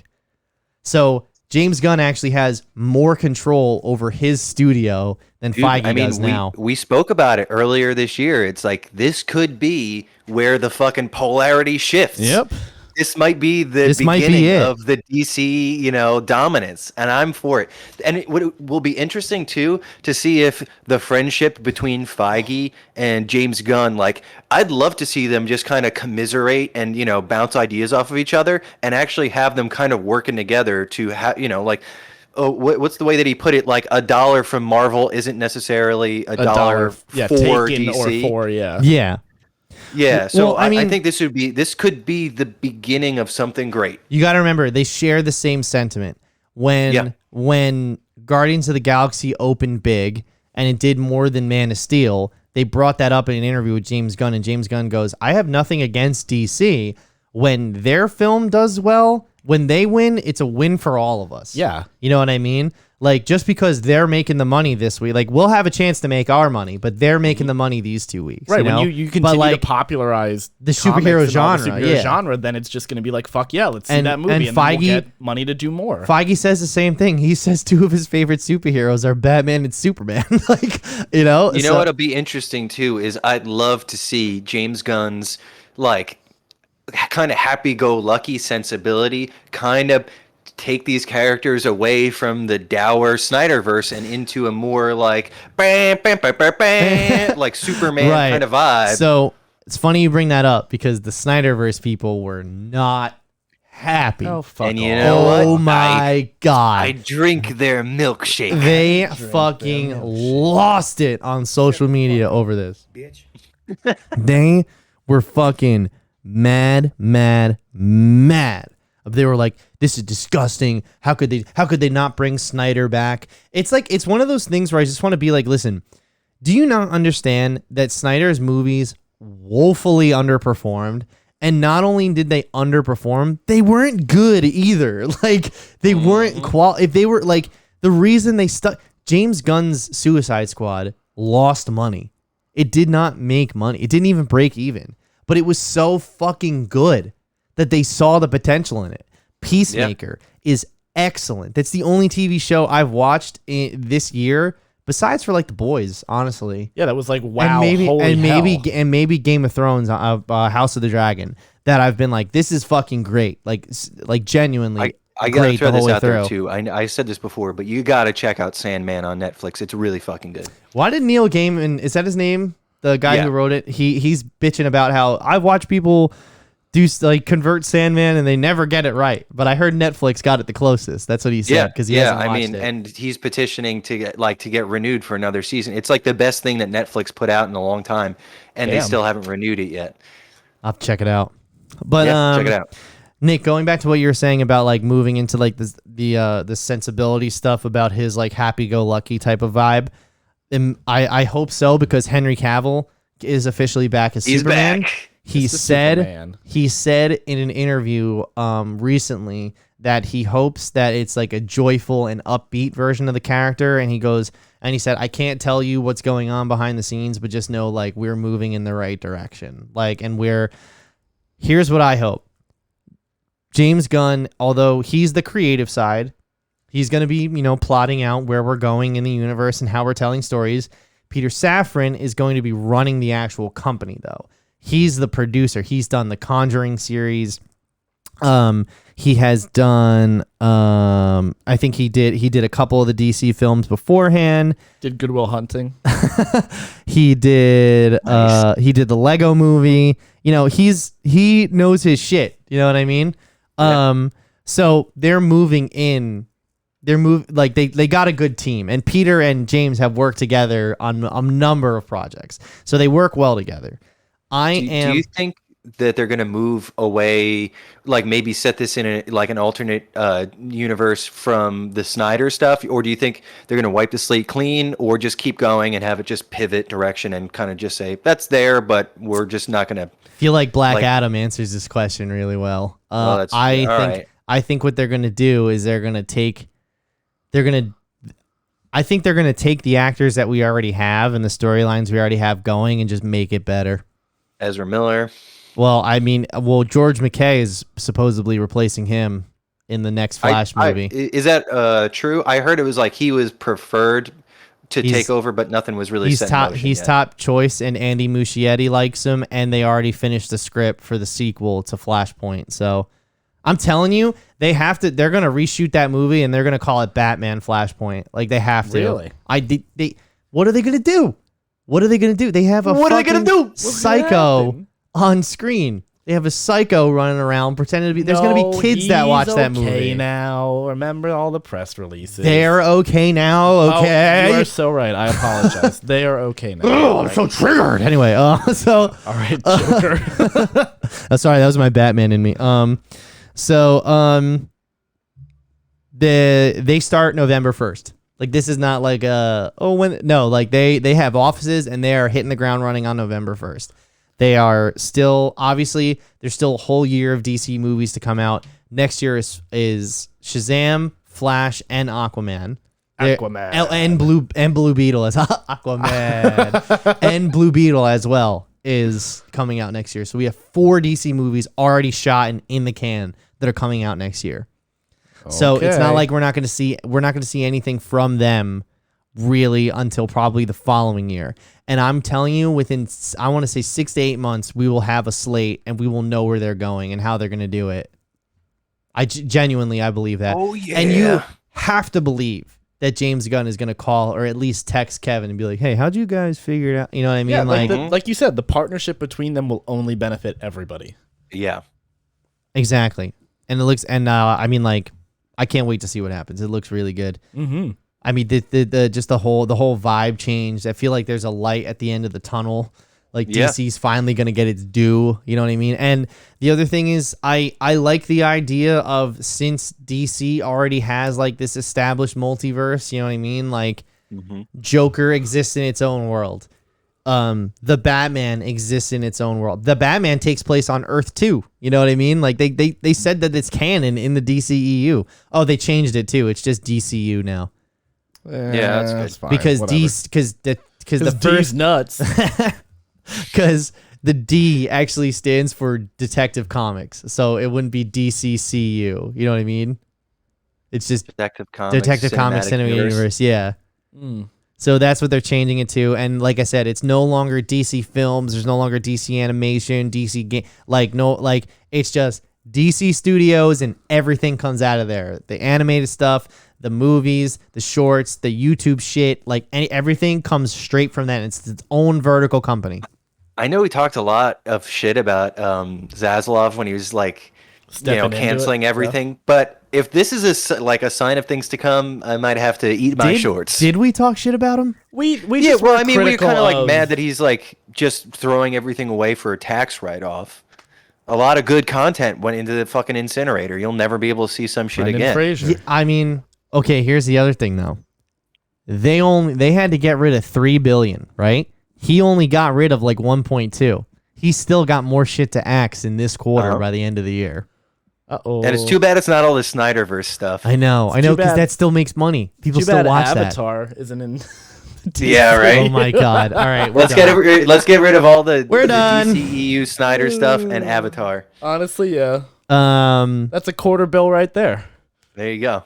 So, this quote from Zaslav is, DC has among the most entertaining, powerful, and iconic characters in the world, and I am thrilled to have a singular and complementary talents of James and Peter joining our world-class team and overseeing the creative direction of the storied DC universe.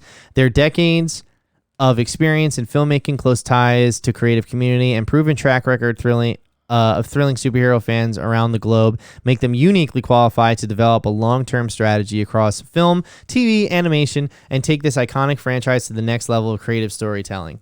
And then in a joint statement, Gunn and Safran said, quote, "We're honored to be the stewards of the DC characters we love since we're children. We look forward to collaborating with the most talented writers, directors, and actors in the world to create an integrated, multi-layered universe that allows for individual expression of artists involved."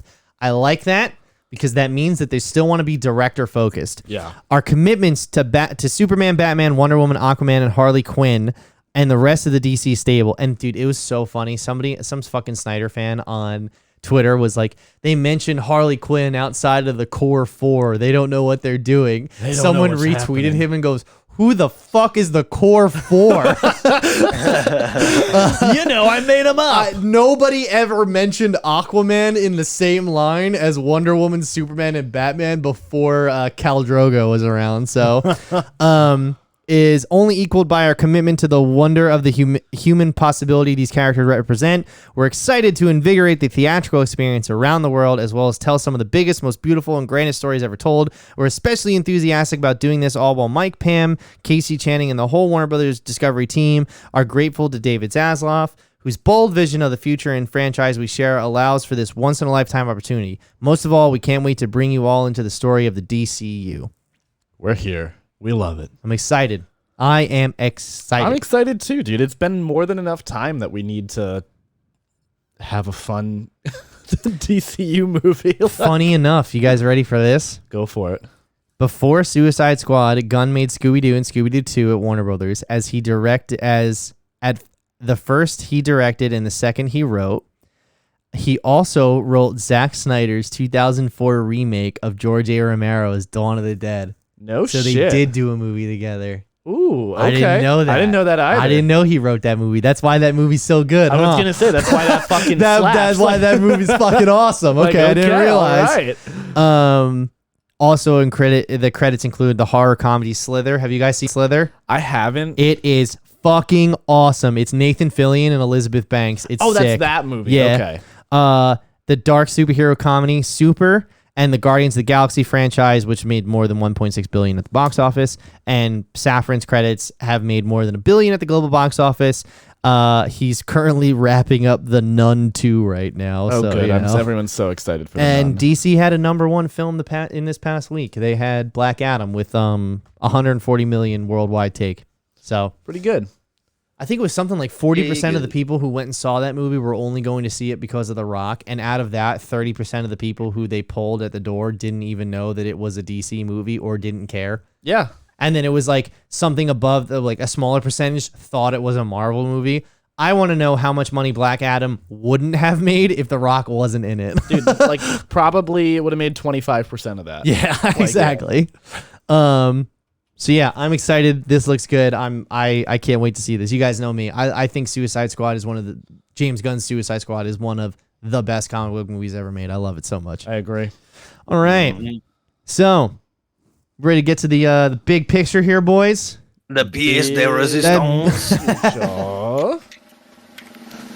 Yeah, let's talk about All it. right. So we watched VHS 99, which is a Shudder exclusive. Now, did you guys see VHS 94? It was the No. one before this. I didn't. We started watching it last night, but I quickly fell asleep. So yeah, I've seen the first vignette Couple minutes of it. of the one before this of 94 with yeah. Rotman.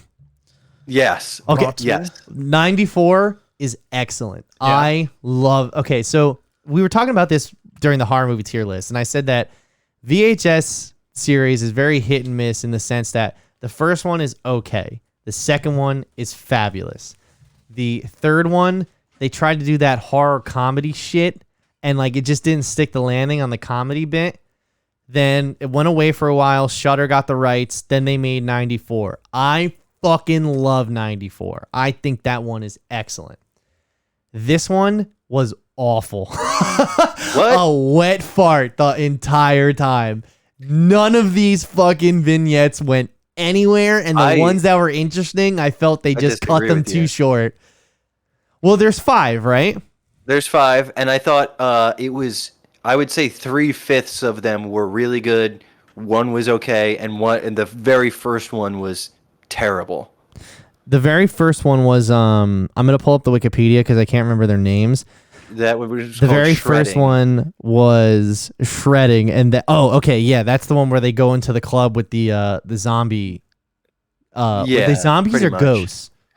They're kind of somewhere in between. And It's not. I just kind of feel we're gonna talk spoilers on this one. We're just going straight in. Do you want to? Yeah, I'm fine. You want to do straight spoilers or? Yeah, let's just do straight spoilers on this one. I don't know. How did you? Nick liked it. I didn't really think it was great. What about you, Burke? Honestly, like it didn't feel like the other VHS movies to me that had that like level of mystery and kind of like mystique and about intrigue. Intrigue's the best word. I thought. It also felt cheap. What do you mean- lot what do of you mean the cheap? I mean, a they lot of- all the VHS movies have felt cheap. Well, to me, this fits right into the VHS canon of like it's a mixed bag. You don't know what you're gonna get. That's a And great point. Yeah, I mean, I definitely agree with that. There's varying quality, but I felt overall this one just did not meet the standards of what of like, especially the last one. The last one is Yeah. excellent. I haven't seen the last one.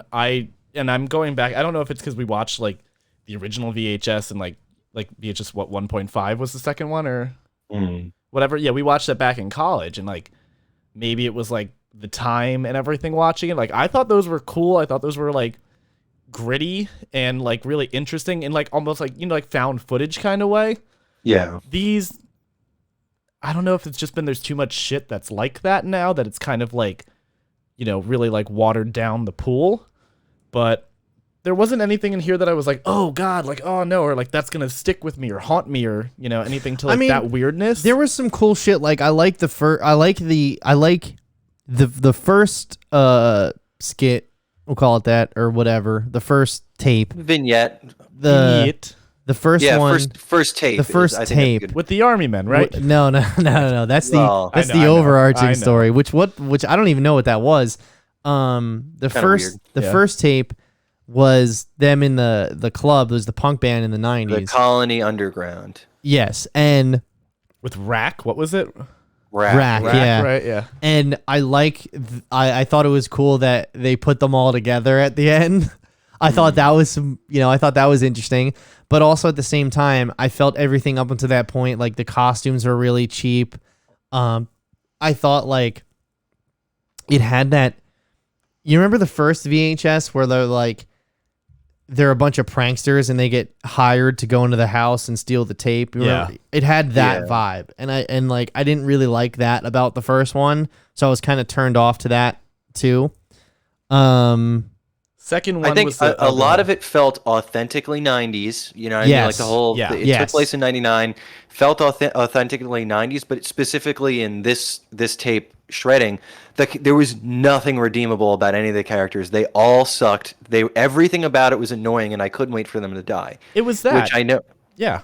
Just Like usually you're supposed to you should have a balance. I think of even the characters that are supposed to be annoying and wind up ultimately dying. There should be, you should want to root for them to some degree where rather than it's just like, please let the zombies kill them and let this be over. Yeah. And even then, it's just like, I just don't understand the point. You know what I mean? Like, I didn't get why they were doing what they were doing. You know what I mean? I think it's fine. It was just kind of like they're doing this because it's edgy and Yeah. it's fun, and it's like it had like the Jackass vibe. You know, it's like there's not really any they're trying to reason be it, Jackass, which is- we all did in which 1999. we all did. I do agree with I both was of you. 5 in 1999. Well, I was- all right. Anybody who was in their teens in 1999 was Yeah. trying to do this shit. But I agree. It did feel very genuinely like 90s, and like when we go into like the what is like the Ozzy. Ozzy's Dungeon. Ozzy's Dungeon Dungeon. was Oh, the most spot on. accidentally hilarious thing they have ever produced. And that's the dude. I was cracking up at the most inappropriate times during yeah. that sketch. And like, once again, I don't understand the ending of that one. I think it's fine to not understand the ending. I felt that ending But I was feel like, so much but like I feel like the other VHS movies, they gave you enough to like put it all together. Like, where somewhat. this I one totally is just disagree. like, fuck you, here it is. no, that's what Like, it felt. It felt like literally like the end of like I think you should leave, or like a weird kind of like comedic sketch where she just like turns to the camera and like looks in it and smiles and it's like gotcha. Yep. Baby, baby, baby, baby, baby, baby. Yeah, literally. And I was like, oh, that's kind of funny. Like, Damn, yo, that was a I know. I think if you look back, if you really go back and look at the previous VHS, there's plenty of times where you're just like, "What the fuck just happened?" yeah, Yeah. I Which get is that. fine. In something that's supposed to be like a horror anthology, I don't think you need the nice bow at the end. I think it's fine No. to be left with an unsettled feeling at the end of it. Yeah, but that wasn't even an unsettled feeling. That was just like a weird, like, cut to her on the camera thing. I liked it. That's I fine. loved that one, and it had it had Stephen Ogg Yeah, from it has- fucking yeah. Grand Theft Auto 5 Yep, and he did great Walking in Dead. that. Yeah. Then we also had the what was the second one? It was Suicide Bid. Suicide Bid, which was just You got to go through shit city. you gotta go through shit city. That was really funny. Yeah, Suicide Bid I thought was like that was kind of cool in the way of it felt very like when you're like 8 or 10 years old. That one like- made me so uncomfortable because Yeah. I don't do small spaces. I'm a tall guy. I hate claustrophobia is not my thing. But it felt to me that it was like very much an authentic like, oh, this could be a like urban legend, and they did Yeah. a good job with that. Yo, I love how those girls just dove in that water fully clothed, like one of them Yeah. with a varsity And jacket she's on. like she's gone, and I was like, you dove all the way down there, you swam, and you were able to like feel and see that there wasn't a body down there. Yeah. Like I was like, okay, That was the only time in the whole thing there where I was like, I call bullshit on this. Yeah, none of that. It's just and like I remember during it, I looked at Liz and I was like, man, girls can be so fucking cruel. Like, don't get me wrong, guys are dicks, but like girls are they're fucking mean to each The other. worst part of that was when she's like, open the thing when Spiders. you need Oh, like the most. I was and so I was like, there were fucking mad. spiders. That's what and that right there. That's when I said that. I was like, girls are fucking cruel. Like they are so fucking Like, mean it to was each just other. so brutal. I You was know? like, God damn, this poor girl is terrified, and you just hit her with a bunch of like big ass spiders. Ooh, did not like that. Very and- active spiders too. They were like all climbing around, Hungry little boys. Yeah. hungry little hippos. Hungry. Also, I almost love said how hungry little I love how hobos. they're recording their crimes too. Like, Oh yeah. Yeah. At the end, you where know, they're like, and that are you was recording and me? that was the other thing is that there was always some sort of plausible deniability as to why they had these cameras around, like why they were looking for tape. Like the whole point of VHS 1, 2, and 3 was that like they're looking for a certain tape, so they're trying out different ones, and this is what they're watching. And inside that, like specifically the one I go to is the guys who go to the Halloween party at the end of the first one. And it turns out there's like a witch, remember, that they're Yeah. trying to have an exorcism for. And it turns into this fucking, they end up, trying to leave a haunted house while all these, the shit goes crazy and everything. I feel like that makes sense for them to have a camera with them. Or like when they were on vacation, that one, and they had a camera. Or like the guys are perverts, so they put the camera in the glasses when they're trying to fuck Yeah. the girls. Like they always, whereas this one was just like, let's record us committing a murder. You know? That's Like, yeah, like it didn't to be feel fair- organic. I get what you're saying. I don't really hold points against that type of thing because it's like at the end of the day, you need to have a camera there for this to be recorded.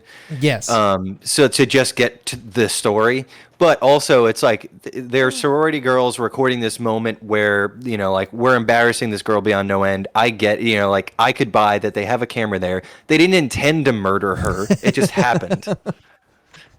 Oops. Unintended consequences of burying someone alive. They I also, died. Yeah, I It was also a little prank. Love the gone fact it's awry. just a little joke.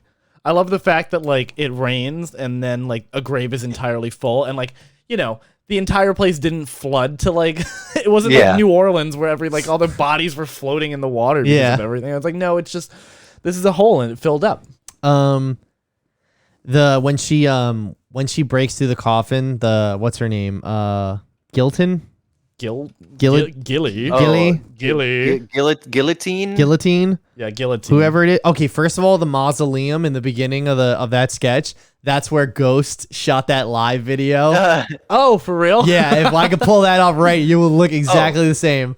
So I'm in the Wikipedia page. I clicked on the name of the dead girl, Guillotine, and it linked me to a page of Lithuanian gods and mythical figures. Oh, okay, that's where I am now. I guess we're all here now, huh?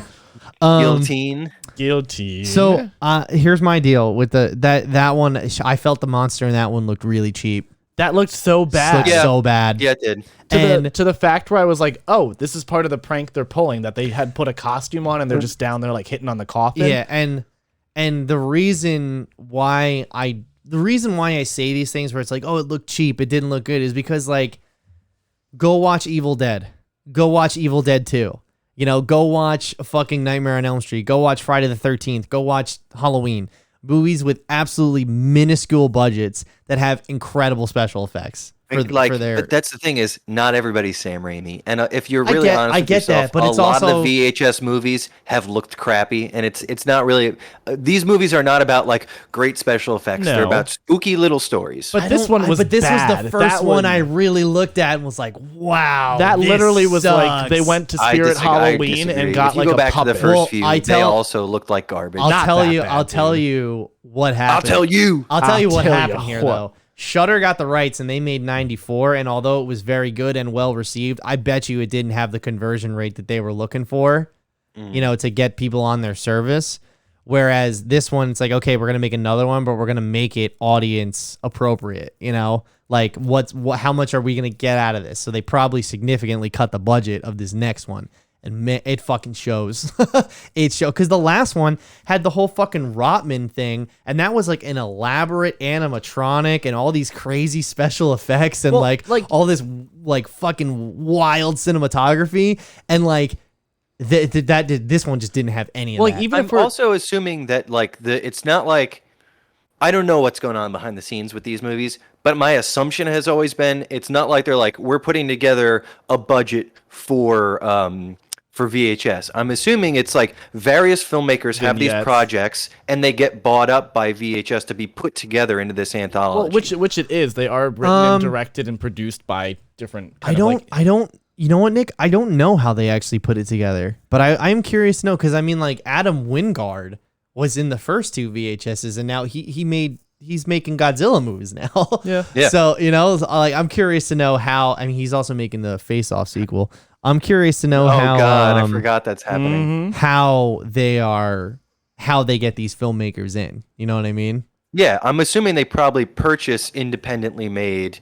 I'm sure there's some of them that are made exclusively for VHS. Yeah. But I doubt that a lot of them were made explicitly for this. It's like, okay, let's purchase from these independent filmmakers. Well, I think they're all written and directed, like I said, by different people. Yeah. And I think they're probably all created for VHS, but maybe I don't know.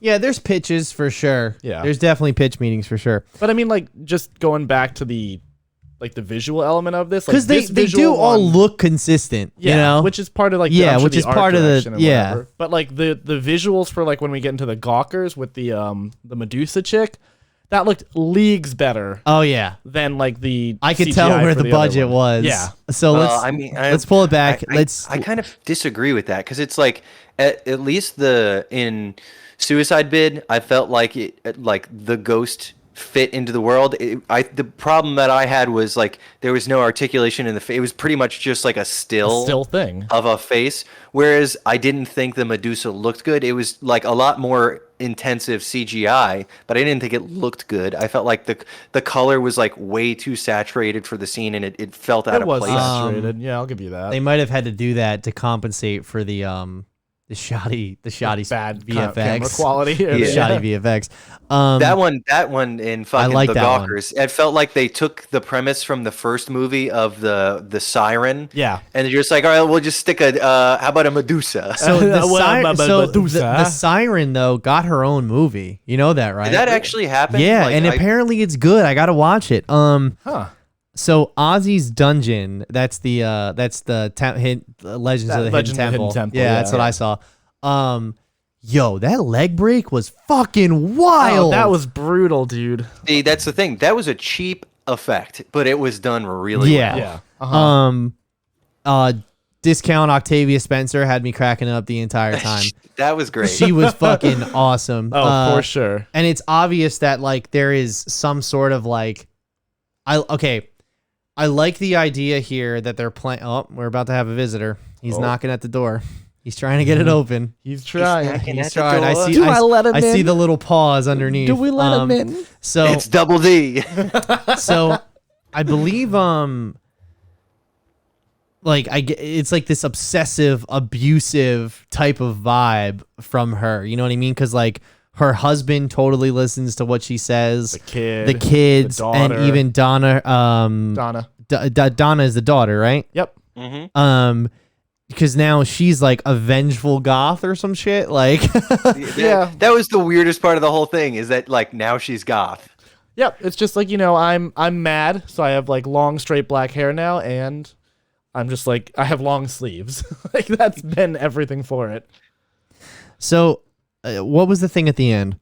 The giant Give me your best guess. It was just they talked about it being like a god or a monster from like another planet. Mm-hmm. Is what, because then they were like, I thought it was off planet. I thought, and he was like, no, it's here. We can get it. So that the whole point of that. Oh, that's what they meant by that. Yeah, the whole point of this like game show was that if you win, you get to go to that monster, whatever the hell it is, and get a wish. And Donna was gonna wish for her family to basically be out of poverty. Yeah. Which is what, they were talking about with her mom being like super abusive, being like, she's the one that's gonna get us out. She's gonna do all of this. So it had like story elements to it that made a lot of sense. It was very cool and interesting, and like the performances really heightened the whole thing. Yeah, absolutely. What did you think, Pat? It's Didn't get it. It's a cool. I'll put it like this. I thought it was just like a game show gone wrong. You know what I mean? And that's what, and like it was the mother's obsessive like compulsiveness that like drove them to this place. You know what I mean? A Saw-esque. Yeah, kind of thing. like that's what I was expecting. And then when the supernatural element came in, I was totally thrown off. But that last second kind of informs you as to what's going on. That very last one about how like, because it grants her wish, right? Because she wished for It all wished of everybody, for everybody to die because she was sick of being abused by everyone, right? Yeah. That's kind of what I got. Yeah. Yep. Dude, that leg injury, like the leg out, like what the fuck happened? And he's like, What is it? What is Stephen? He's like, got a boo boo there. Oh yeah. I thought was gonna be kind of like Hunger Games-y. Like I thought like, I was confused as to the premise of like the game, and I was like, oh shit, are these people actually going to die in this game? Yeah. And it was like, no. Well, even they then, just got a really bad injury. I thought that it was going to like. Well, no, I'm talking about when they pulled the blanket back and you see all the and black her dog meat leg. Dude, it's just like what happened? Like what like, did you not go to a doctor and get antibiotics and reconstructive surgery and just like amputate physical therapy God and damn. shit? Like, and there's like nobody's gonna want to see that on screen. It's just like, yeah, because you didn't do anything about it. Like, she can at least be a fucking face of amputees on like a hospital campaign or something, like yeah, just giving her that limp, nasty, old vein green leg. So I mean, like once again, it's just like I like the V8. I like the vibe where it's building me up, and like my reports are confirmed by what I'm seeing. Like, oh, I was right about that. Where I felt like these were just so twisty and turny sometimes. I like when I'm right about everything. Yeah, and then I felt like the last two just they cut them off way too short. They cut them off way too short. As with a lot of vignettes on VHS, I often feel like there's one or two where I'm like, this should be a full movie. It's not. This concept is too big for this 25. Which one do you think vignette. it is? Because I have an idea of which one should be the full Well, the movie. last one should be a full fucking movie because that was so much fun. That one was cool. Genuinely great. Like I think the last two are genuinely. The last one's great. The second to last one, the Medusa one, the Gawkers. I think that one is cool, but the once again cut off way too short. Whereas this one I thought was incredible. Kind of, I like the idea. The characters that they had were kind of annoying. Before we move on to this last one, let's talk about Gawkers. To the Gawkers, I really don't think there's much to say about it. It was fun, but it's a premise that's been done over and over again. It was what it was, and then it reminded me of Splice. Have you guys seen Splice? It reminded me of fucking American Pie. That's what it felt like. Like American Pie, but with a spooky ending. I like how they didn't deny us boobies either. I know. I was like, are we gonna get it? And then they were like, yeah. And so when that happens, and then I love like when she takes her shirt off, Liz just goes, "What kind of creature is she gonna be?" I go, "I don't know. Like, let's find out." And then the arm just cracks, and I was like, "Oh, okay, kind of lame. She's gonna be a." And then she takes the wig off, and the snakes come out. And I thought at first that was just like the design. She wasn't going to be turning motherfuckers to stone. Mm-hmm. But then, how did she kill the guy? Oh no, she didn't kill him. She kind of like tore one dude's like. She just tore one guy apart. And Yeah. then the other guy in the hallway, what was his deal? She got turned into stone. Well, she ripped off his head and then turned him into stone. Oh, Remember? right, Like, right. That's Boner was And the dude's then name. the brother Boner. gets Boner. turned into stone right in front of us in the hallway, and then the one holding the camera also turns into stone. Alexis picked up real early, just like the statue that they kept focusing in Yeah. on outside of her house was stone, so she immediately was like Medusa. Yeah, I thought that I did the same. I didn't exact notice thing. that. Yeah, because they just are like, hey, what is that statue there? It looks like heads. Why is there a stone head? Yeah, I was like, oh, okay, so we're just really gonna hang a lantern on that. I didn't realize that. Yeah. Damn. I watched this also Damn, at Mo, like maybe fucking you would have liked it better if you after, had figured it out right from the beginning I and they like- confirmed what you thought. I like Maybe, yeah. I like the fact where it's like I so, did just say that. I like that it's so on the nose where it's just like, yeah, this hot girl's turning all these boys to stone. I was like, really? Like, and the dude's name is Boner. Like, Yeah. he's just like flat out gonna play it that way. That also, I felt like very authentically what it's like hanging out with the 90s. boys in high school. Yes. It was very much like, oh, this is my bedroom from the early 2000s. There's my compact computer that we talk to girls on AOL on. And there is my old CRT that we played fucking GameCube on. They were until 2 playing in the Resident morning. Evil. You saw? Yes, that's right. I Yep. did. I was like, let's go. Right? Like, all right, Like, there we go.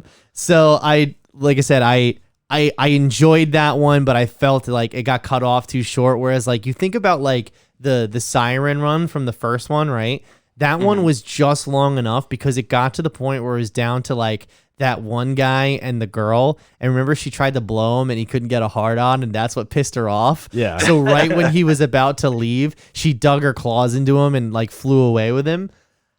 That I felt ended perfectly. Like that, where this one I felt like we should have gotten at least one moment where like it, like you can get a full look at this thing before it, like, or It really she just murdered them all very quickly and it was over. Where there Yeah. was like no creative kills and it wasn't like it didn't happen sequentially. It was just Yeah, and boom, it you're wasn't done. like it didn't like it was just like, yeah, you got punished for being a pervert. It wasn't like, that was it. right. No, it makes sense. And then I love that. Did she just order a brand new Macintosh? Which Dude, the fucking delivery guy doing the little Oh, with dance. the dance, yeah, yeah. he looked like he looked like the singer of Neck Deep from when we were Holy young festival. He really did. Okay, I saw it with my own I've eyes. seen it. Oh, that shit. So let's do the last one, To Hell and Back. What a fantastic idea, huh? Great premise. It was so Great cool. premise. Fucking great premise. It was so cool. And the adventure was fun. And I feel like we actually got a character that I'd like to see come back Mhm. in future VHS movies in Maybelline. Maybe it's just Mabel. Mabel or You say Maybelline? Maybelline? Maybe it's Maybelline? Maybelline. It's just Mabel. Mabel? Mabel the skull. You know what? It is Mabel. Chomper I or was whatever calling the her hell. Maybelline all night to piss Liz off. So. Oh, Maybelline. okay. Oh, all right. Yeah. All right. Pat. Well, because at one point there was like a scare, and I went, maybe it's Maybelline, like There you that. go. And now you fucked it and up it for was, yourself. and it turned out it was that fucking like weird thing. Oh, yeah, Like, the- yeah, That character design was really cool. yeah, Yeah, this was a good one too, where I was like, it was practical effects and they looked cheesy, but it was great. Like, Yeah. it came I out. And it was love- exactly what it needed to be. I love how there's always like, okay, so they did the same thing in The Mist, but that movie had like obviously a budget and everything, and it's where you see lightning in the background and it lights up a silhouette of a Yeah. giant creature that obviously they don't have the budget for, but that's how they're fitting it into the story. Right. It's a real creative way to do it, and I really appreciate that. They did that so well in this one with the big ass fucking demon in the Yeah. first like couple minutes when they get to hell. So this one is they're going to some seance, right? Yep. And some weird Yeah. specter shows up. He's They're like he's- documentarians filming like a cult. Yeah, it felt very like Phasmophobia, like in Yeah. the very beginning. they're doing a seance to get the vessel to bring that demon through, right? Ukaban or whatever. Yeah. And they accidentally open up the door and they let some little piece of shit in. And apparently he's like, they have some history with him, like, getting into the club pretty much, Yeah. and they have to keep kicking him out. I thought that was a good idea. And then I love the idea that they send that they go back to, they accidentally banish them to hell as well. Like that. Yeah, was it's And a the cool fact idea. that it's the two documentary guys and not people who might have some idea what to do. These Yeah. two bumbling idiots. Yeah, She's like, and then God damn Is it. fucking Abbott and Costello go to hell. Honestly, yeah, there was so much physical. It really comedy, was like, Abbott and Yeah. Costello go to hell. It really was. What I guess what I like about the dynamic between them is whatever. It's not like a lot of time to let the the best char- written but they thing, were yeah. at least the most likable ones. You Yeah. know, out of all of the stuff, out of all of these. It was another the performances really. This was a great premise, but the performances really did take the whole thing to another level. Yeah. Mabel was Mabel good to. was stand out. I really love when she's like, "Why art thou raising thy voice?" Like, Yeah, she's hysterical. Yeah. Like, I love when she takes the bandage off her wrist and she's like, "I'll attach the torch to thy head." And he's Yeah. like, "Oh no, don't do that." and they have to crawl through the guy's bathroom. Yeah. So I thought they were gonna get eaten when they jumped into The stomach. the thingy. stomach thing. I Yeah, thought but- they were just like they're gonna show up in the room and they're gonna be sticking out of this thing and like you know what I mean? Like I thought they were gonna die. All I mean they janked did, up, They Yeah. do, but so I love the action sequence where the guy shows up with the little mini Triton and he finally gets his Yeah. nerve and he Yeah. stabs the one guy in the Yeah. throat and then A little hero. I moment. remember thinking to myself, man, I really hope we see Mabel again in the future, and then she dies. But I also, know. I was like, it's hell, so she can come back. And her name got written in the book. Yeah, and her name's in the book too. exactly. I do. So when they come back, the leader guy with the trident, he's in the woman. He's in the Yeah. vessel. Yeah, the he's vessel. he's in the vessel. And then what was his deal? What was the camera guy? He was just himself, right? yeah. Why'd they Yeah. kill him? Well, it's because like you fucked Just- this up. Like, you know, Yeah. you ruined this whole okay. thing. So, you know, I So see, I see. I'm on the actress who played Mabel. Her name is Melanie Stone. Her next project coming out is called "He's Dead and So Am I." And the premise is two ghosts stuck in purgatory hatch a scheme to find a missing girl in order to earn a ticket into heaven, which feels very in tune with this movie, and I'm looking forward to it. Feels like the plot to 2004's Constantine with Keanu Reeves. Like, yeah. to a T almost. yeah. Sorry. I have to Speaking just of adjust which, my cape. that character Constantine is in the Netflix Sandman, and it's a different actor, but it's canonically the same Constantine. from the Keanu Oh, Reeves cool. movie. There we go. I'll check that out. But yeah, I really liked the last one. The last one was cool. I thought their depiction of hell was like just kind of like rocks, but whatever. It's fine. It was cool. I'm assuming that was a budgetary thing. Yeah, yeah. We went out to the desert and we just filmed hell. We went to the Badlands, and Yeah. here we go. Have you guys? Now that we're on the subject, have you guys seen the Constantine movie with Keanu Reeves? No. Not- Apparently, it's aged really well, and it's like really good now. I didn't like it at the time when I saw it, and neither did critics or audiences. But it's like benefit now. It's like all the nostalgia shit. Everyone loves it, right? Now that Keanu is like having One another thing renaissance. that is excellent about that movie is the depiction of hell in that, and the way that they did it was they looked at footage of atomic bombs. Oh. Ooh. And like the destruction that's left afterwards, but how the environment actually looks while after the blast wave goes off, and Yeah. and it's just such a cool design. So I just kind of felt like I obviously for budgetary reasons, but maybe this version of hell could have used a little bit more fire. That's all I'm saying. Yeah. It's- Well, it also Mabel says we're in the feeding grounds. yeah. So it's a part of hell. Yeah. You know what I mean? Other parts of hell might have more fire, but they're in the feeding grounds. Don't worry, Pat. You'll get your fire. Yeah, there's gonna be fire. I would love to see if they turned this into a standalone movie. They should. This is a That's standout. That's a strong concept too. Yeah. It's a Yeah. strong concept that you could do a lot of, and I like the comedy aspect of it too. I felt like whereas VHS 3 tried the comedy route and it wasn't it wasn't strong, in their execution. Yeah. I felt like this movie decided to try comedy again, and especially in the last two skits, the last two shorts, the Gawkers and To Hell and Back, the comedy was the strongest and actually worked in some bits, especially To Hell and Back. Yeah, to hell and back when he gets his hand caught in like the Like he's like, oh, I almost stepped in that giant bear trap, and then just leans and he's like, oh, there's a mini bear trap. Like that was fucking hysterical. Yeah. It was so good. I picture I could see this as a big budget movie starring James Franco and what's his Pineapple Express? Seth Rogen. Yeah, Seth Rogen. Yeah, like right? Couldn't you picture them in it? Hugh Jackman and Ryan Reynolds. Ooh. Yeah, More money. Ryan Reynolds and Jeff Bridges. Cheech and Chong. Cheech Chong. Abbott and Costello. Go to Abbott and hell. Costello. Actually, so hold on, real quick. All the interstitials with the like little Army men and everything. Apparently, that's Brady from the Gawkers. one. I didn't realize this. I didn't connect the two together. What? Yeah. That's Brady making those sketches. What do you mean? So the little brother is doing the army Is men, doing and the then the army older men. brother is the one at the end, like flexing and looking Oh, at himself. Yeah. Hence why the camera cuts back to at the end of At that. the end to that, yeah. So also I see here that at the end credits, the witches can be heard performing the ritual again. This time calling Mabel's name, hinting that she will return to Earth. Yeah. Which is great. Cool. We love that. Cool. That's what we like to see. Mabel's cool. What'd you guys think of this? Did you guys use Shudder?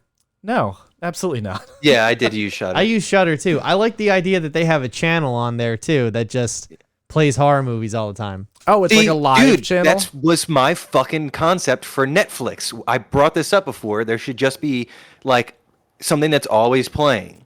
Well, they do that. Like YouTube does that all the time. There's several channels that are I just know, like, and I think Netflix would benefit because how many times do I scroll through Netflix and I can't decide? But if there's something that I could just jump in, I know it's going back to cable, but and you could honestly put like lower third ads occasionally in that, and if you Mike, want to you monetize, shut your if you goddamn want to mouth. monetize it, not a full commercial You cut. could do a but- commercial break if you wanted to. No, I don't want commercial break. That Give me, would like, that would be the best way to do it without like ruining the premise of what makes Netflix great, the binge watching stuff. If you were to tune into this channel that's playing something all the time and there was an ad on that, I'd be okay with it. Yeah, it's not like bad. it's like when you're in the car and you hear like a song you could play on Spotify, but it comes on organically.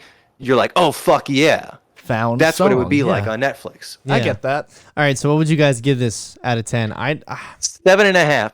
Okay, I'd give it like a 5. Yeah, 6, maybe a 5. Like, yeah, I'm gonna give it a 5 because half of it was good.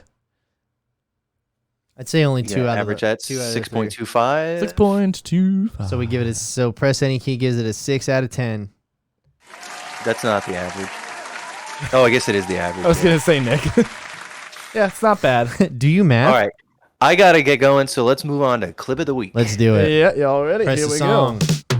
Oh yeah, it's the clip of the week. Oh, it's the clip of the week. It's the clip of the week. Nick, what the fuck did you send me? Oh, I saw this. All right, here we go. No. Psycho shit. Psycho shit. This is psycho shit right now. He's just eating honey from a honeycomb, and he is just getting. Just wrecked by a swarm of bees. Look at oh my god damn. Ah! This when you love honey so much. Oh, Oh, dude, look at his face. It's so I'm gonna swollen. fucking throw up. It is so swollen. this guy needs to be on Jackass. Oh, Pat's like, no, Nope, no more, no analysis. That's it. That's it. That's it. You All got right, it. I think that's fair. I was actually. Happy that's the first time in Halloween. 2.5 years I've had an actual gag reflex on this show. That was too much for me. You know what? Joe Enright will be real proud of me right now. I finally reached Pat's gag reflex. That's it. You did it. Oh. All right. Thanks so much for listening this week. Listen, we got a Let's Play coming out for The Quarry. I've tried to upload it 3 times. YouTube just isn't having it. It'll be out on this channel. The link will be underneath. Check out all of our socials at pressanykey.tv. Have a happy Halloween. We will see you next week for some shit. And then the next week after that, we're doing Black Panther. Bye-bye.